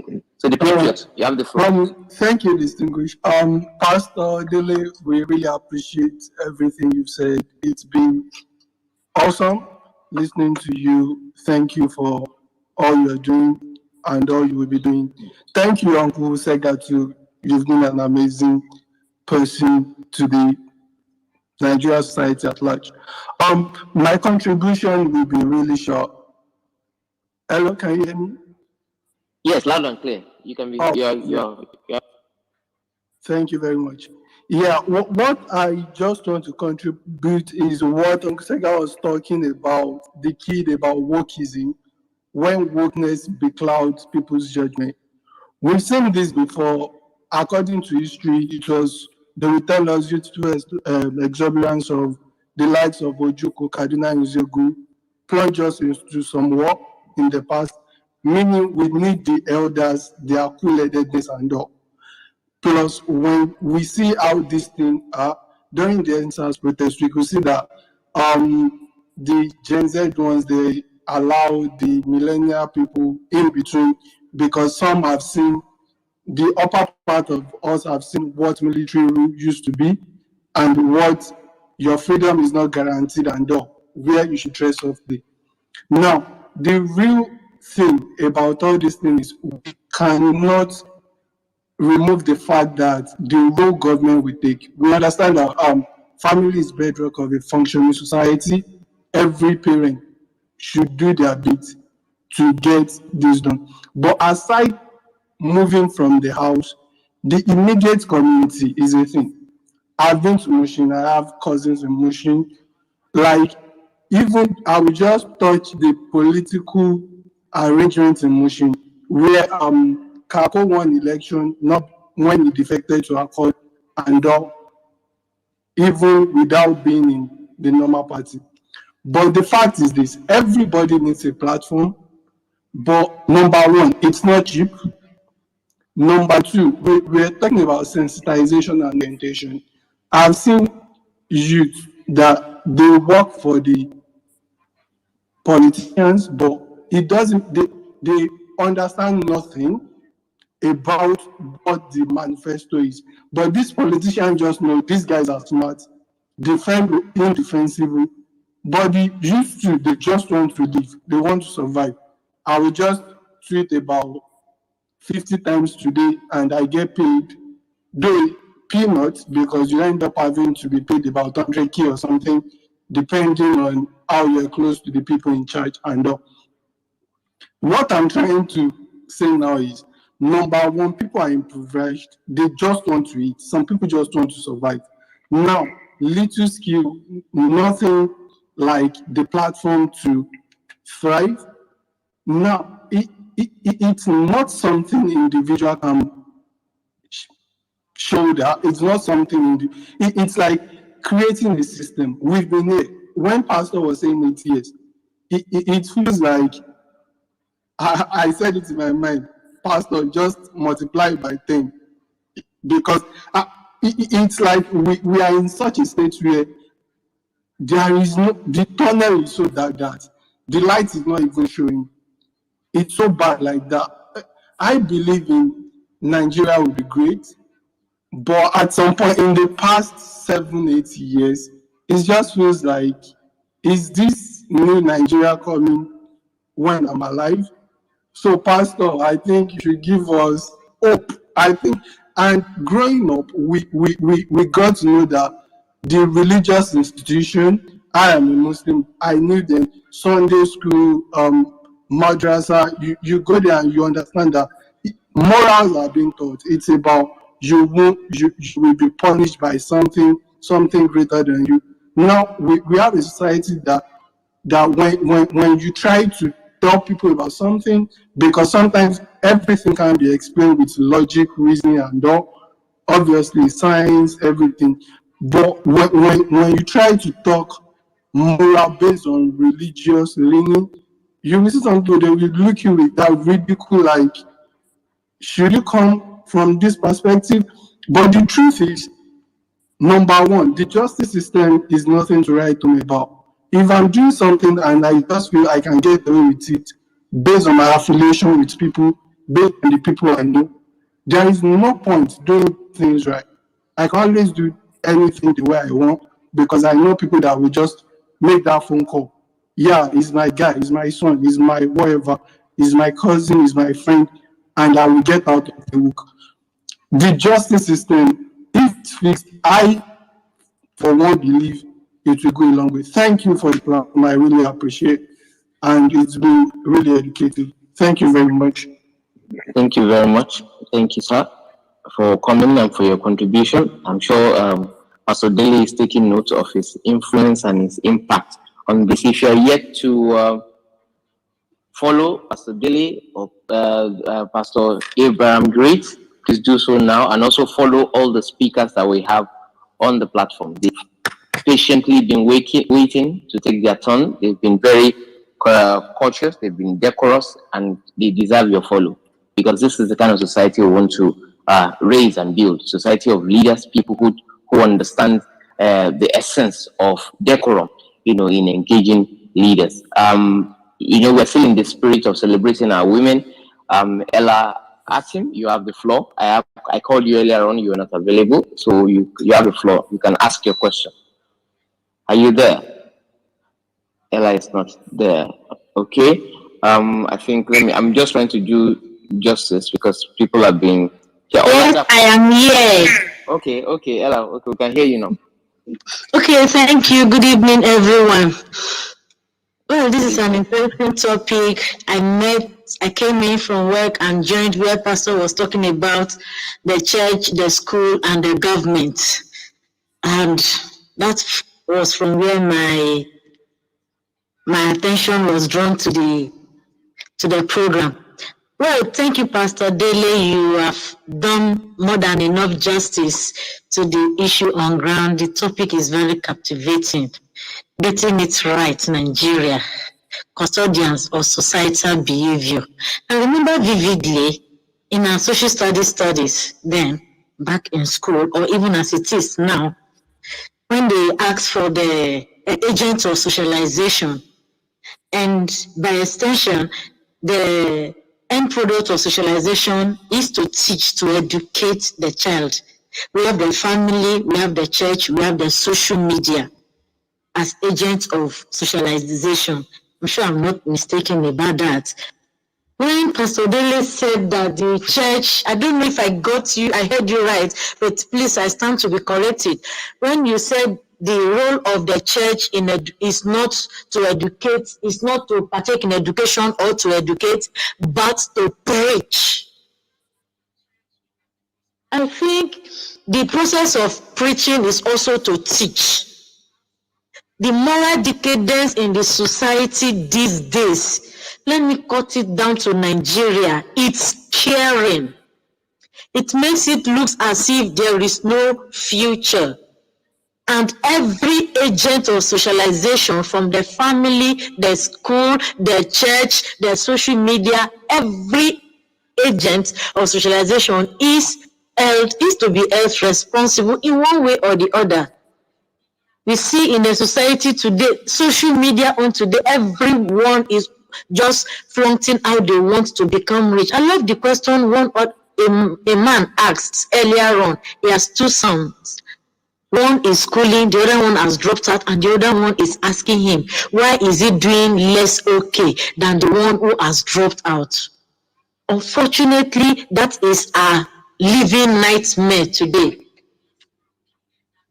So I will say, in view of this, in the light of this, even sometimes in the churches, prosperity is being preached more than the real gospel.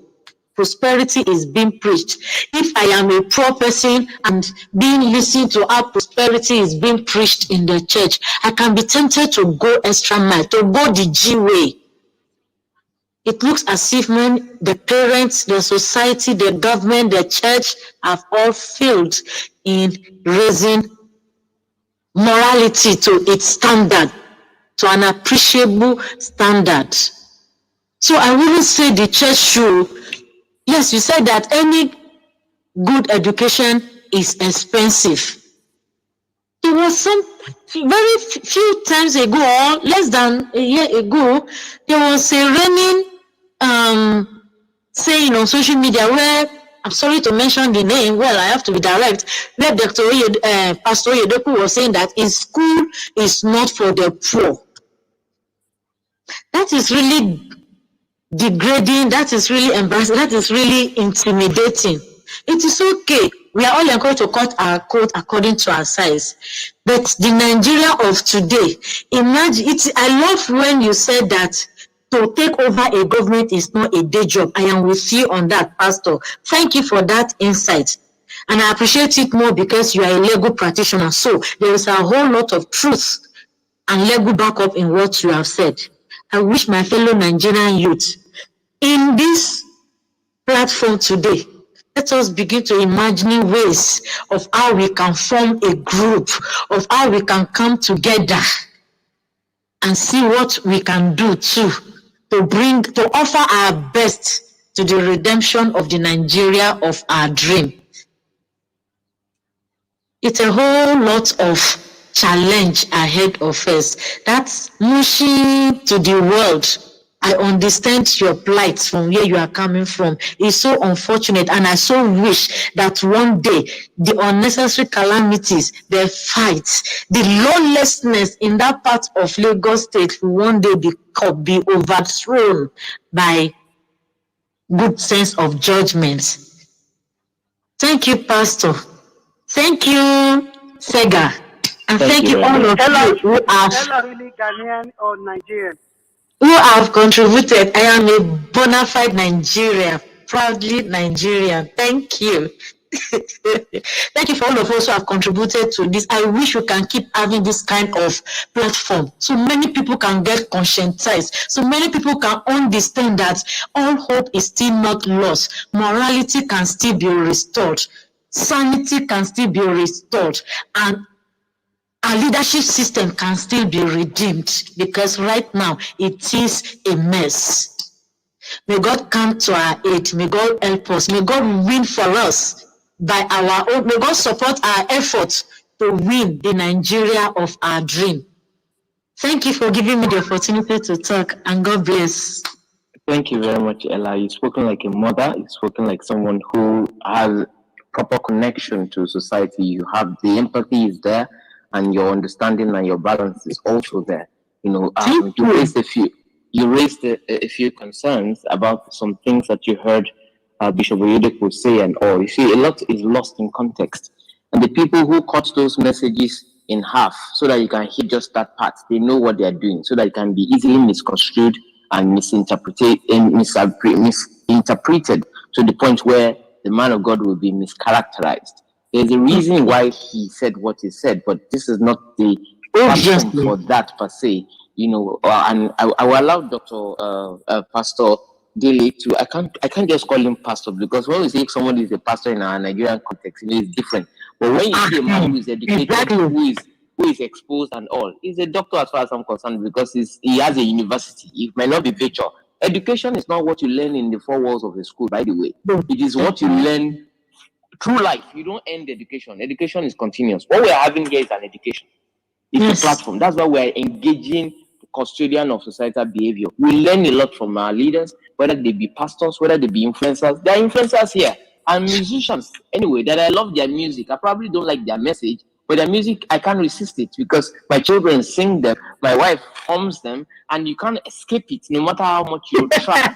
So with that, the best you can do is to enjoy them, bring them closer, invest in them, and then begin to share up minds with them. Maybe your culture, your influence can actually redirect, their gifting. And that's exactly how we fix our nation, not to condemn, not to abuse, not to unnecessarily confront. You can understand something first before you criticize them, and that's exactly the kind of culture that we're trying as much as possible to imbibe in our youth. That understanding, in order to tame that anger. When you're angry, most of the time, you're not going to be tactical about the things that you're going to do. You're going to do things you mostly regret, and most of the time, you will be worse than what you are criticizing. Which is why we're saying, calm down first, understand, get education, have your balance, engage in the right way, and probably you get the kind of response that you need, and you probably may also be able to influence that particular thing that you're engaging. So thank you very much, Ella. We really appreciate your contribution. Thank you. Pastor Dele, you have anything to say? Yes, Ella spoke wisely, and then she was using some vocabulary that I need to go back to school to understand that. Now watch this. Ella, you just fell, you spoke wisely, but you fell into the trap created by the press, because you misquoted me in my whilst I'm still alive. Now, my wife, and our daughter attended the night with Michelle Obama in Lagos, in London at O2. She said something instructive and which I want you to take seriously. She said we should never believe what we hear we read in the press. She said 90% of what they shun out as news are false and doctored. And she said she should know better than most because her husband was one of the president of the most powerful nation in the world. She gave the audience that caution. He said, when you get things in the press and you just start spreading, he said, it just shows that you are a glorified fool. Now, when I was studying law, they told us there are two popular tabloids in the UK called The Sun and the Daily Mirror. Our lecturers, and then they used to write the news of the world. They told us never to read those newspapers because they are not serious newspapers. They told us to read Times, to read Financial Times, Newsweek, and Times International, and things like that, so that we can become properly educated because they are tried and tested newspapers. But the Sun, they give you fake news and they dare the consequences. And they said they are gutter newspapers. Until today, I haven't told my children not to go near those newspapers because as they're studying law. What I said was that we have rules, primary and secondary, and that the primary roles of the church is to instill, to teach morality and the fear of God and to prepare us to make heaven. And I said, if they go into education, it is an addendum. Like today, I sent a skeleton argument to the court for a case I'll be having tomorrow in court. And I say it's an addendum. So I have given the major one. I mean that. So what I'm trying to say to you is that I didn't say it's not the role of the church, but what I'm saying is that it's not their primary role, it's a secondary role. If they have the resources to be able to fulfill that. Now, when you said Bishop Oyedepo said something about the school is not for the poor, I don't even think you will be helped by that because Bishop Oyedepo that I know will never respond. You can talk to tomorrow. That's your business. Occasionally he will talk, and when you have people that don't respond, they can't even be bothered. They are focused on their assignment. So I just want to say to everyone here, focus on what God has called you to do. If the Oyedepos of this world and the dead of this world are not opening up their own schools, you go and set up your own school too. See how easy it is to run. So if they can't do it, you go and do it. I should go and do it. I say to people, it is very easy to criticize, but to practice how to do something is easy. When you look at and you're a day pastor, you think it's not doing enough. You get there. Committee member will frustrate you, and church member, you will wish God hadn't called you. Many times someone like me, I've thought of that. What exactly am I doing as a pastor? When I have my job as a lawyer, I'm not being paid. Why should I have stress? Because I'm leading. It's because human beings are too complicated. When you think you are pleasing them, they are killing you behind. Let me move away from that. Yeah. So what I want to say to you is that life is very, very complicated. It's not as straightforward as we see. When you get there, Yes. to a certain position in life, you will know that it is very lonely at the top.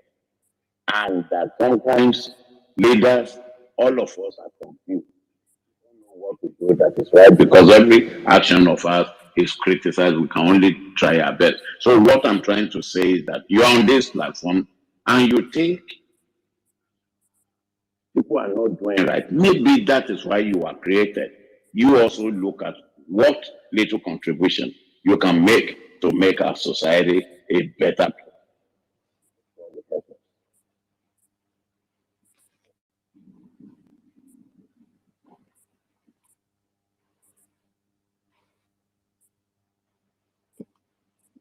Okay.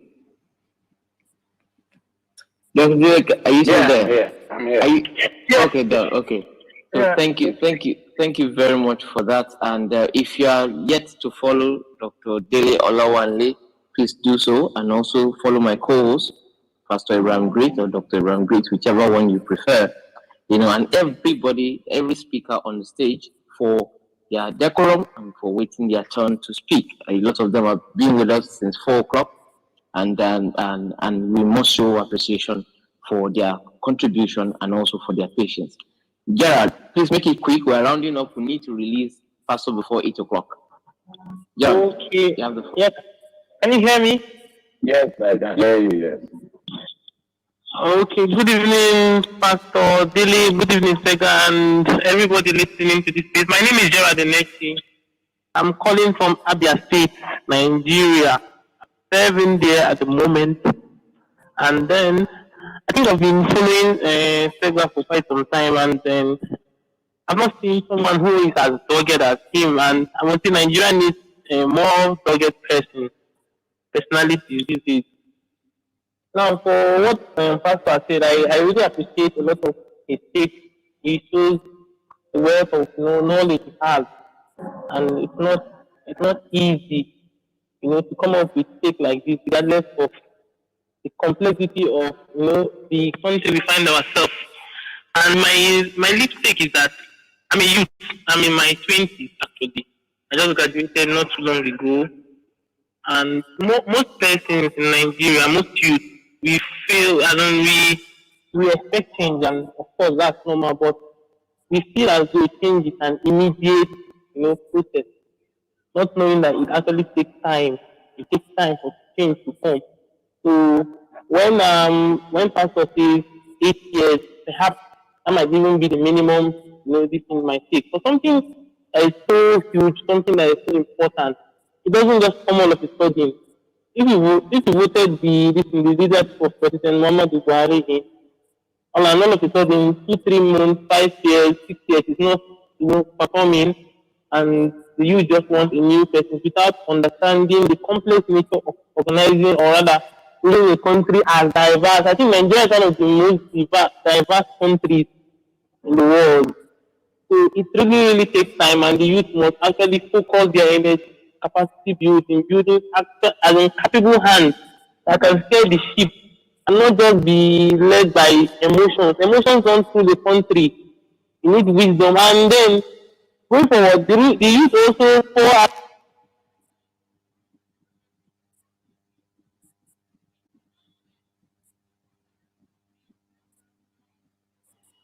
Please go on, Gerard.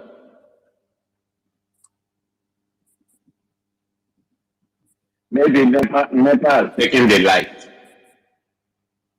No, you just go on, Gerard. You have the floor. Okay, I don't know if Gerard can hear me. Hear you. I can hear you. Okay, I can hear you. Go on, please. Okay. I said the Nigeria we aim to build doesn't mean we should throw away the older ones. Of course, they have some wealth of wisdom to dish out to each and every one of us, and we don't just throw them away. Like what Pastor is saying now, like I wouldn't imagine, getting such kind of, wisdom if I didn't tune into this space. So thank you so much for that. Then change is actually long term. We must be patient, but then we must be intentional, and we must engage and be very consistent with it. And then I quite love the story Pastor started with from the beginning, and it only encourages me as a youth, as in giving the way everybody, a lot of Nigerian youth are distracted. There's huge pressure from all angles, and it takes immense focus and purpose to actually succeed as a youth in Nigeria. But the fact is that it is not impossible. It's not impossible to succeed as a youth in Nigeria. I faced a very terrible scenario in my life. I just graduated in 2019, and I was in Abia State. So I was down during the coronavirus. There was a lot of things that were happening, and I thought about a lot of things. You could see my friends going into some terrible things to make money, but I was resolute, even though I didn't have a lot of things to make ends meet. I still focused, took I got a phone then recently. I started learning coding. I knew it was going to be long term. I knew it was going to be long term. I knew I needed to be patient, and thank God, we are already seeing results right now. So I must urge every Nigerian to be very, very patient right now, and most importantly, to believe in the process. But we must also be very wise in going about our daily activities. We don't just come and throw away everything, or maybe you see said that actually posting some tweet on the timeline, and because you do not agree with it, or it doesn't suit your narrative, you feel it's best to just insult people and throw it ideology. So that's not how things work. That's not how things work. So we should be very focused as youth and be engaging. And I'm looking forward to what Pastor is bringing. Come in the nearest future. I'm looking forward to it, and hopefully I will be glad to be a part of it. Thank you so much, and good evening to everybody listening. Thank you, Gerard. If you have not followed Pastor, follow him. If you are, so that you can get all the information about the upcoming program. In fact, on that day, like I told Pastor, I said, I am not coming as a guest to your event. I am coming to work as a worker, to arrange chairs, to organize people, to direct people, to register people, and to ensure that we continue to build traction on the assignment that you have for the youth of this nation. And I maintain that still. There's no VIP in my own dictionary. As far as I'm concerned, we are all called to build. We are all called to work in the kingdom. Pastor Daly, you want to respond to Gerard? I'm also troubled by the fact that he said he's in his 20s. He's very, very eloquent and has a command of his language. So I thought I was inspired before to come and do things in Nigeria for people. I think these people, guys, the people on this platform today, they blew my mind. I became more informed and more educated by their doggedness, by their intelligence, by how I don't know the superlatives to use. I just clap. I clap for Nigerian youth, and I say, well, we have a great future, and God will prolong our life to help you to sow into your life, because if you want to change a nation, you change the people. You empower them. You teach them, you instruct them. And that is my dream. That is my vision. And that is why I'm parading Nigeria. What can I say to Sega and the host and my co-host, Abraham Great, today for opening the world to me. I am grateful, and it's not taken for granted. And to get the invitation at such short notice and still be able to make me very, very glad, because I believe that a lot of people, there are so who have been, stirred up to do great things. And I just want them to know that they are focused. They will do well. They will succeed. You know what is, they told us when we were growing up, don't steal, don't take another person's pencil, don't move with the bad group.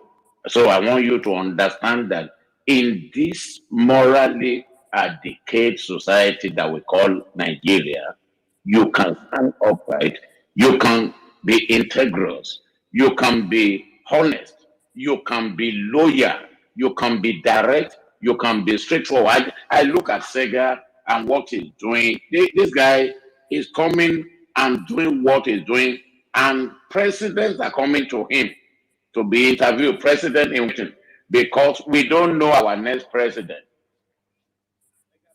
Interviewed the next president for Nigeria by not corrupting himself, just doing what he's doing. He's a kingmaker. So you can succeed, you can get to the highest level. If anyone had told me that they'll be organizing this thing and be inviting me to Twitter space, I didn't expect it. I was just doing my own thing, making my noise in England, I decided to I go to Ghana, to America, Sweden, Ukraine, Spain. I make my noise everywhere on TV every day. But when the time came, started opening up for me, and there's no lobbying. God made a way.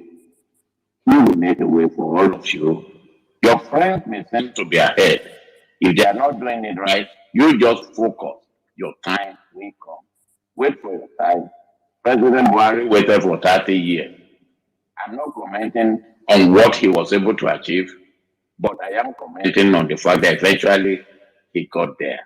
But you won't have to wait for 30 years because this is a generation that is blessed. God really bless you. I love you all. Thank you very much, Pastor Dele, for that. I really appreciate you. I hope that we'll be able to clear the room before you leave so that people will get an opportunity to ask you a question or also give you a feedback as per what they've gained from engaging you since 4 p.m. today. I must say that if you are in the audience and you've not followed Pastor Dele and Pastor Abraham, please do so. And also all the speakers that are on the stage, follow their handle. I must also say this, that I've been on Twitter for over 13 years, and I can tell you that Twitter spaces or Twitter environment is not as, the picture you're getting now is not a reflection of what people think Twitter is. They believe Twitter is riotous, it's a war zone, it's a bloody place where people stab each other and drink each other's blood and the rest. But here we are in a room, we're not dancing, we're not singing, we're not doing entertainment, and we're talking about building our nation. We're talking to people who impact and influence society and affect and direct our behavior.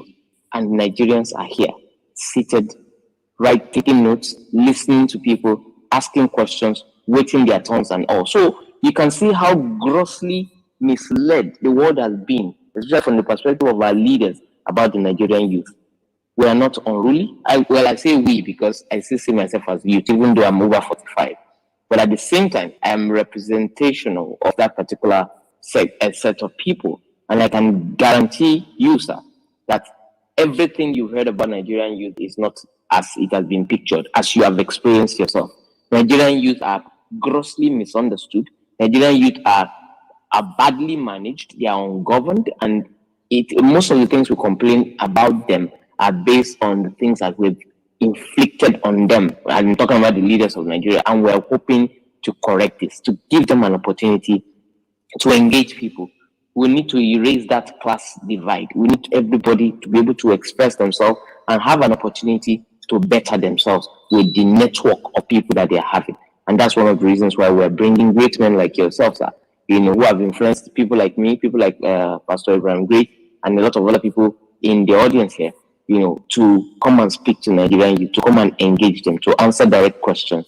And if we continue to do this better, I think the decisions we'll be making politically going forward will be sensible, will be reasonable, will not be one that will be regretted. So, sure, Aboki, are you there? Straight to the point so that we can clear the room and release Pastor. We have a few minutes left to end this room. Sure, Aboki, are you there? If Sure Aboki is not there, Oladako, you have been here for a while, but your mic you kept leaving your mic on, so I have to move you to the audience. If you're there, please, you have the stage. Yes, good evening. Good evening, sir. Thank you very much, Mr. And Pastor Dele. I'm really grateful. I've been here for a while, but once in a while, the network. The line is breaking badly. I don't know if we can do something about that. Oh, okay. Can you hear me clearly now? Yeah, I can hear you. Yes, please. Okay, thank you very much. I'm happy I actually joined the platform. And I think the problem we have now is the morals of the youth and the fact that the youth, I don't know how to put it, but the corruption among the youth have eaten so deep, just like I'm looking at myself too, because sometimes we try to blame the elders, we keep blaming them, but we are not paying attention to ourselves. Imagine somebody driving down and your vehicle breaks down. And the youth will just surround you and they'll be telling you you will pay for fixing your car there. And there's nothing you explain. You just have to settle them or you get off. I'm talking about here in Lagos where I reside. And things like that. But what I will beg Pastor to do for us is most of all these our leaders, like we have in the past, we have someone like Elijah.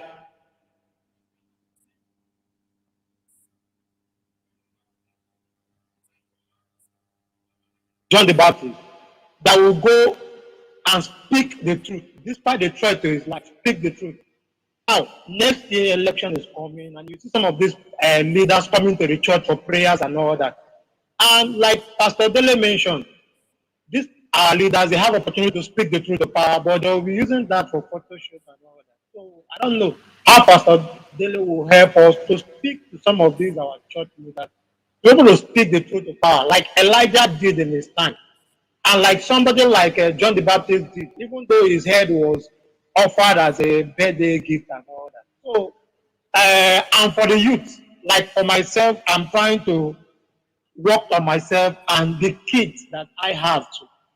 But at the end of the day, you see the youth, the elders are using them and things, in fact, things are going too bad. They're not even ready to listen to you and all that. But we will not stop. And I can't give up on my own country. We can't give up on the country too. I know things will get better. By the time we will speak with one person talk to the other and all that. And we try to, how will I call you, reflect the country that we want. Things will get better that way. I want to be the same message. What I'm condemning in our leaders, I don't want such to reflect in my own life. That is how I see country will get better. But Pastor Dele, to you, please help talk to our leaders to speak the truth to leadership. Elijah did it, John the Baptist did it, a lot of leaders did it. Thank you very much. I don't know whether President wants me to respond. Oh, go ahead. My friend, I'm done. Can I say something to you? Hello, I can hear you.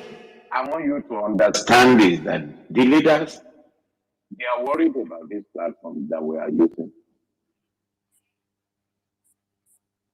If you want to speak to parents, sometimes you speak in the ears of their children, and they will get it.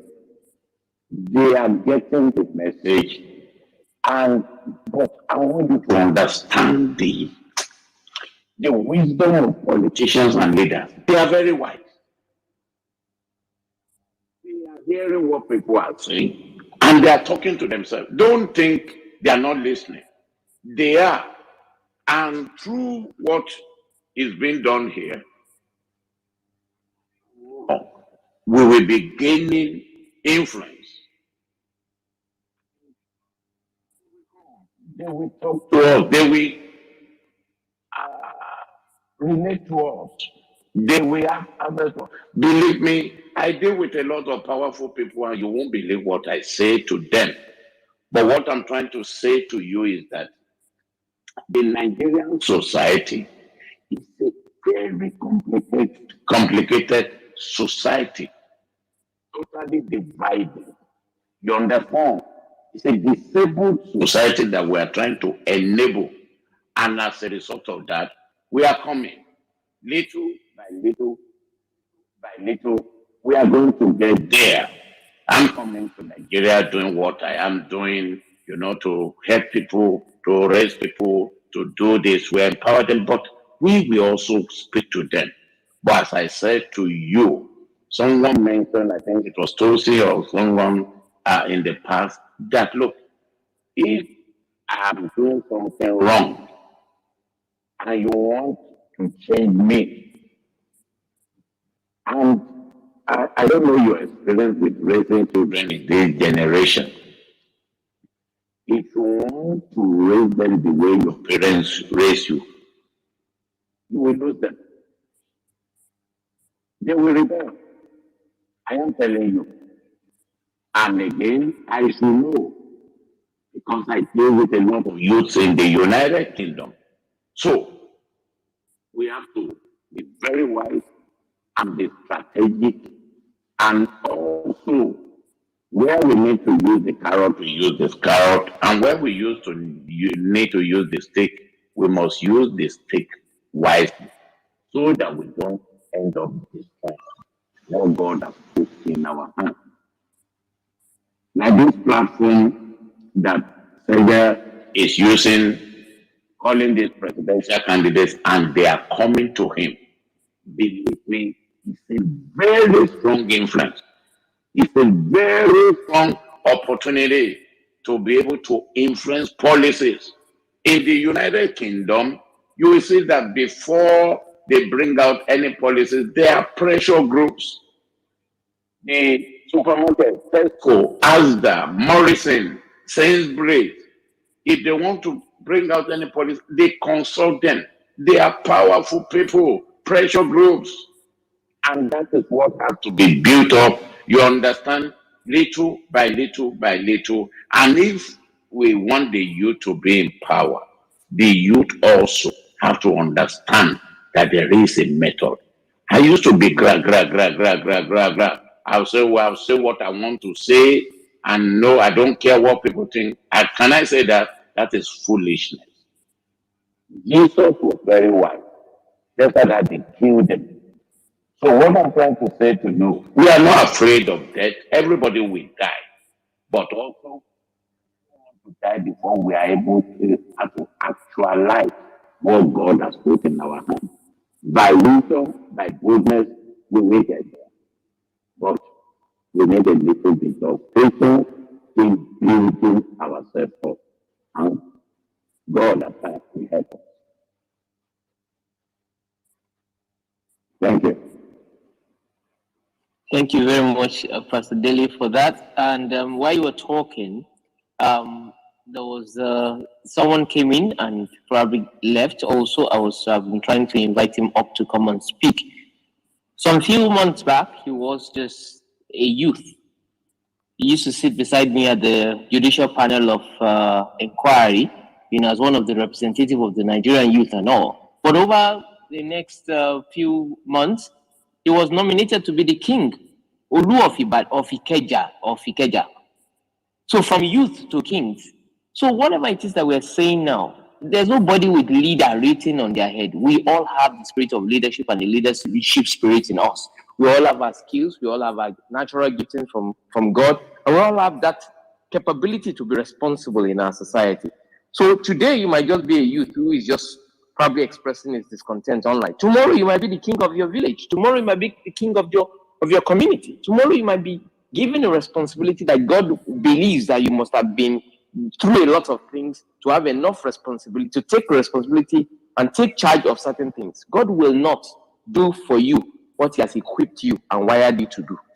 Okay, so we read the citation of Dr. Dele before we started. And you all will agree with me that everything that he has been through, we can see the reason behind the things he went through.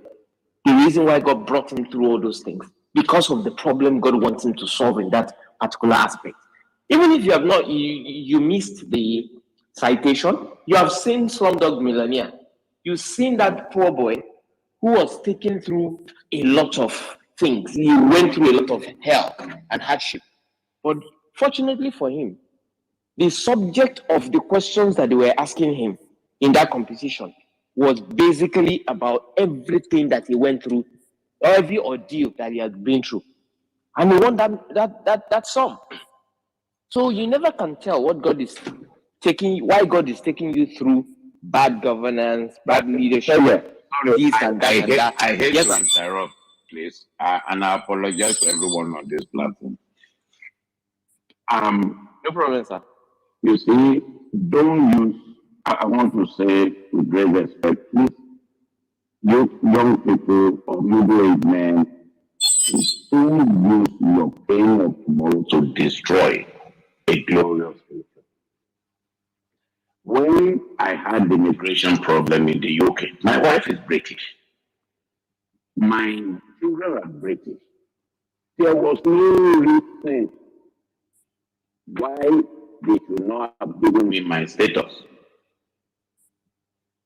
Now, the funny thing is that many people were doing arranged marriage and they were giving them status. Many people that got married after me, they got their status. I prayed, lawyers. I spent close to 20,000 pounds then. 7 different lawyers. Out of frustration, I started law. I finished at the university. I went to the law school. I did my training. It was when I finished at the law school. They gave me my status.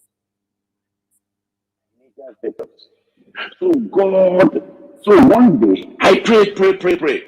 God said, you will know why I held you back in the future. Me. I am on my knees as I give glory to the one that makes great. Today, all the people I thought had gone ahead of me, I caught up with them and left them behind. Because there is a time of preparation to get to where we are going. So, some of the ideas they gave to me will have ruined my today. Basically, at the time I was reporting at police stations, they were not using fingerprints then. So people were running to Ireland to go and claim asylum. And they will change their name.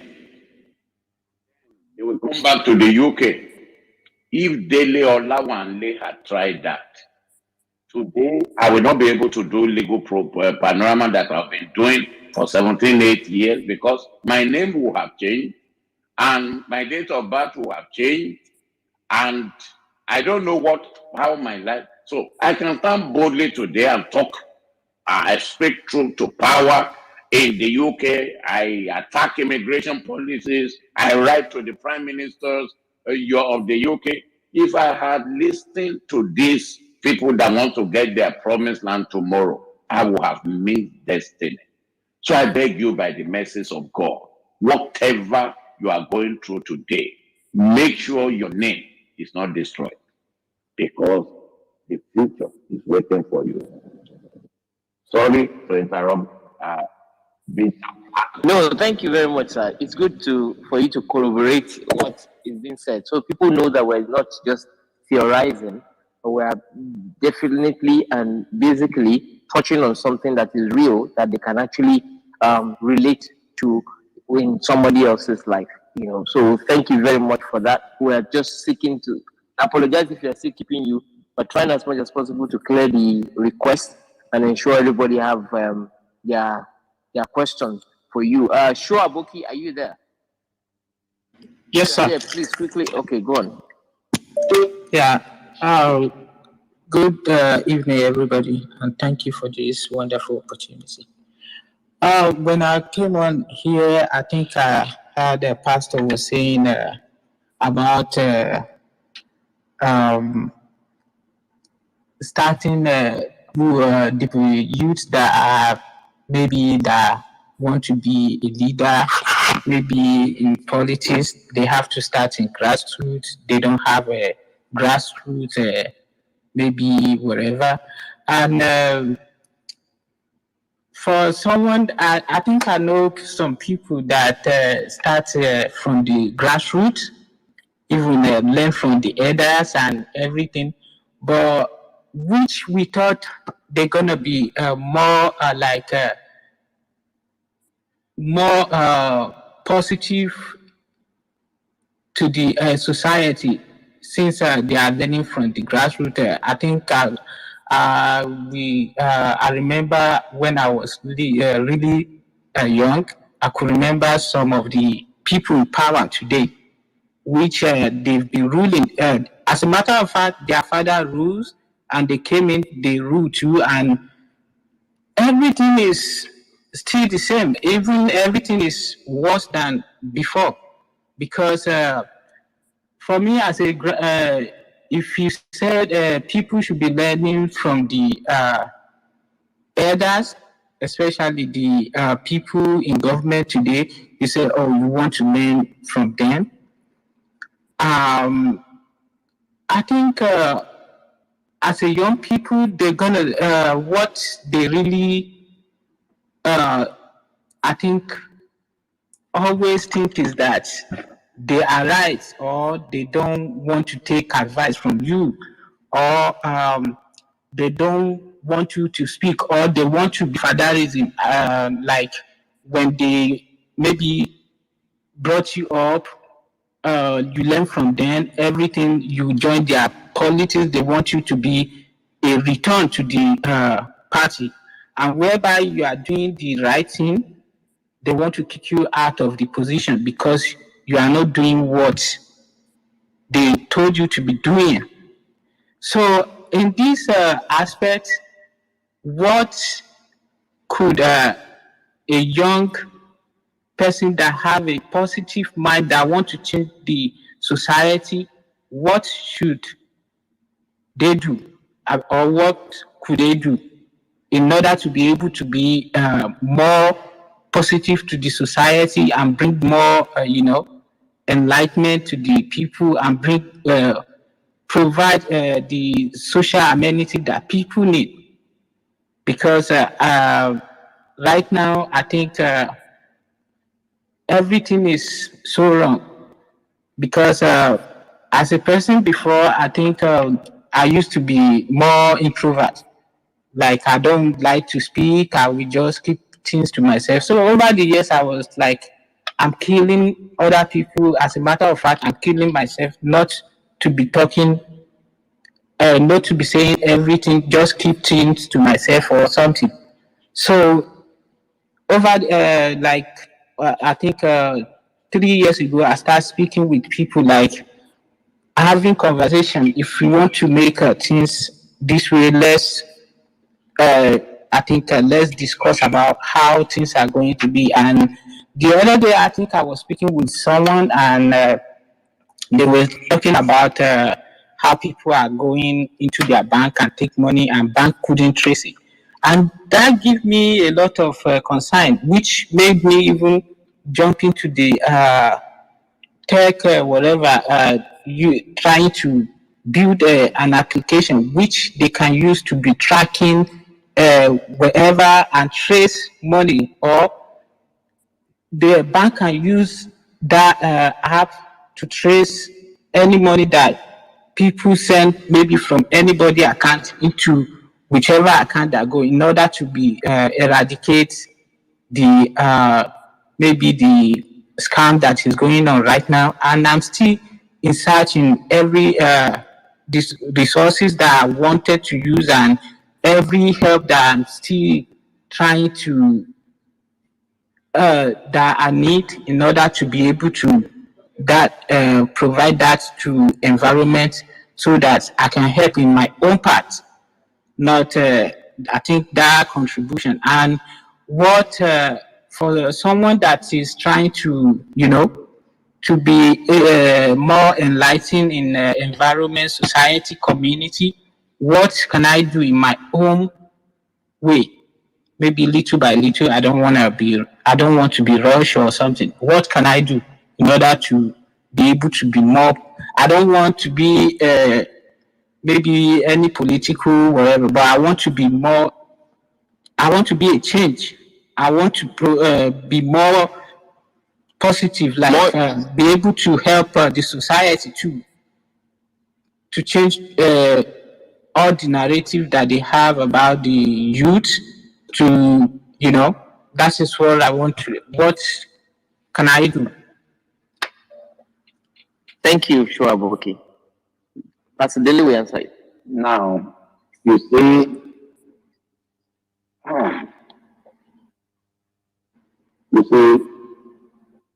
so you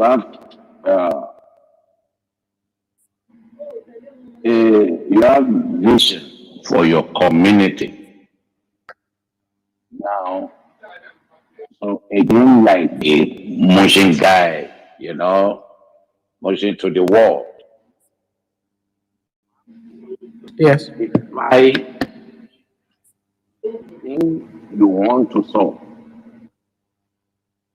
and then you have to befriend people. You have to, you have to,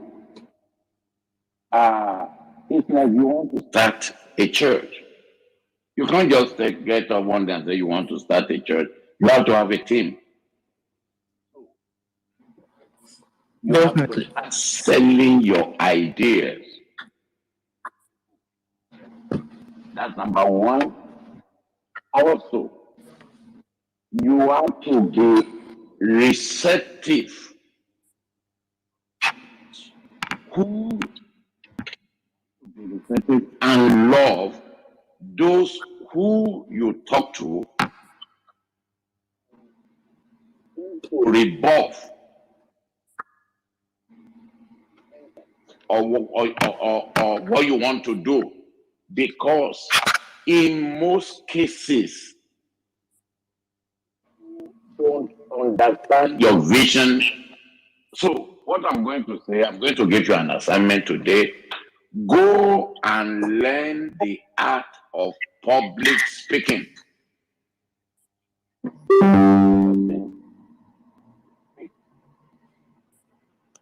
I remember I was very close to late Dr. Miles Monroe. We were in a hotel room. One day I was with him for about 7 hours all night of an incident. There were some pastors that hated Clinton, Bill Clinton, President of America, with passion. He said, but you see, you have to be good in what you do. He said, Sega, this is very funny. Dr. Miles Monroe now said, he said, Daily, he said, to a room with Clinton, with Bill Clinton. He said, when he spoke for 2 minutes, he sat there watching. Pastors that said they didn't like it, he said they were the first to get up and clap for him. And then at the end of the program, they were on the queue to shake his hand. So, my friend, you need to perfect your art. You need to perfect the art of public speaking. You need to perfect the art of love. Whether those who oppose you, or those who hated you, or those who love you, or those who rebuff your ideas, or those who condemn you, or those who said to talk that you are too young to be talking to them, or who are you, what have you achieved, what experience do you have in life? That is to test your mettle, how strong you are at dealing with people, because people are so complicated. If you start perfecting this, people now also, you have to go to places you don't want to go in that community, in the committee of elders. When they invite a meeting, go there. That is where you will discover their weakness, and that is where you will get the tricks of how to reach them. Because as lawyers, we use your word to deliver you from your legal problem. We allow you to talk. When you have talked, in most cases, the solution is in what you said to us. So, my friend, you need to learn the ropes. You need to learn the game. You need to learn how to relate to people. You know, I'm sitting here. People may think I am high, I am big, but I see myself as nobody, and I wouldn't have come here this far without the grace of God. So, any of you on this platform today, whether male or female, I am ready to prostrate for you in order to get to the top. Humility takes you very far. So you have to be humble. Don't say because you don't like them, you won't go to their meeting. Then your dreams won't come true. You may go to the meeting, you don't have to talk. Take it in, and then strategize on how to defeat their proposal or what they are doing. You know, I love you. And I believe I've been able to help you in the little way, or just be humble. Take that and then relate well. Don't walk in unforgiveness. Don't do tit for tat. And you know what? I'm going to say something that Pythagoras said. He says, in anger, we should refrain from both speech and action. When you are angry, even in the committee of elders, say nothing. You can only be accused of quietly of being silent, but you cannot be accused of being rude. It is well with you.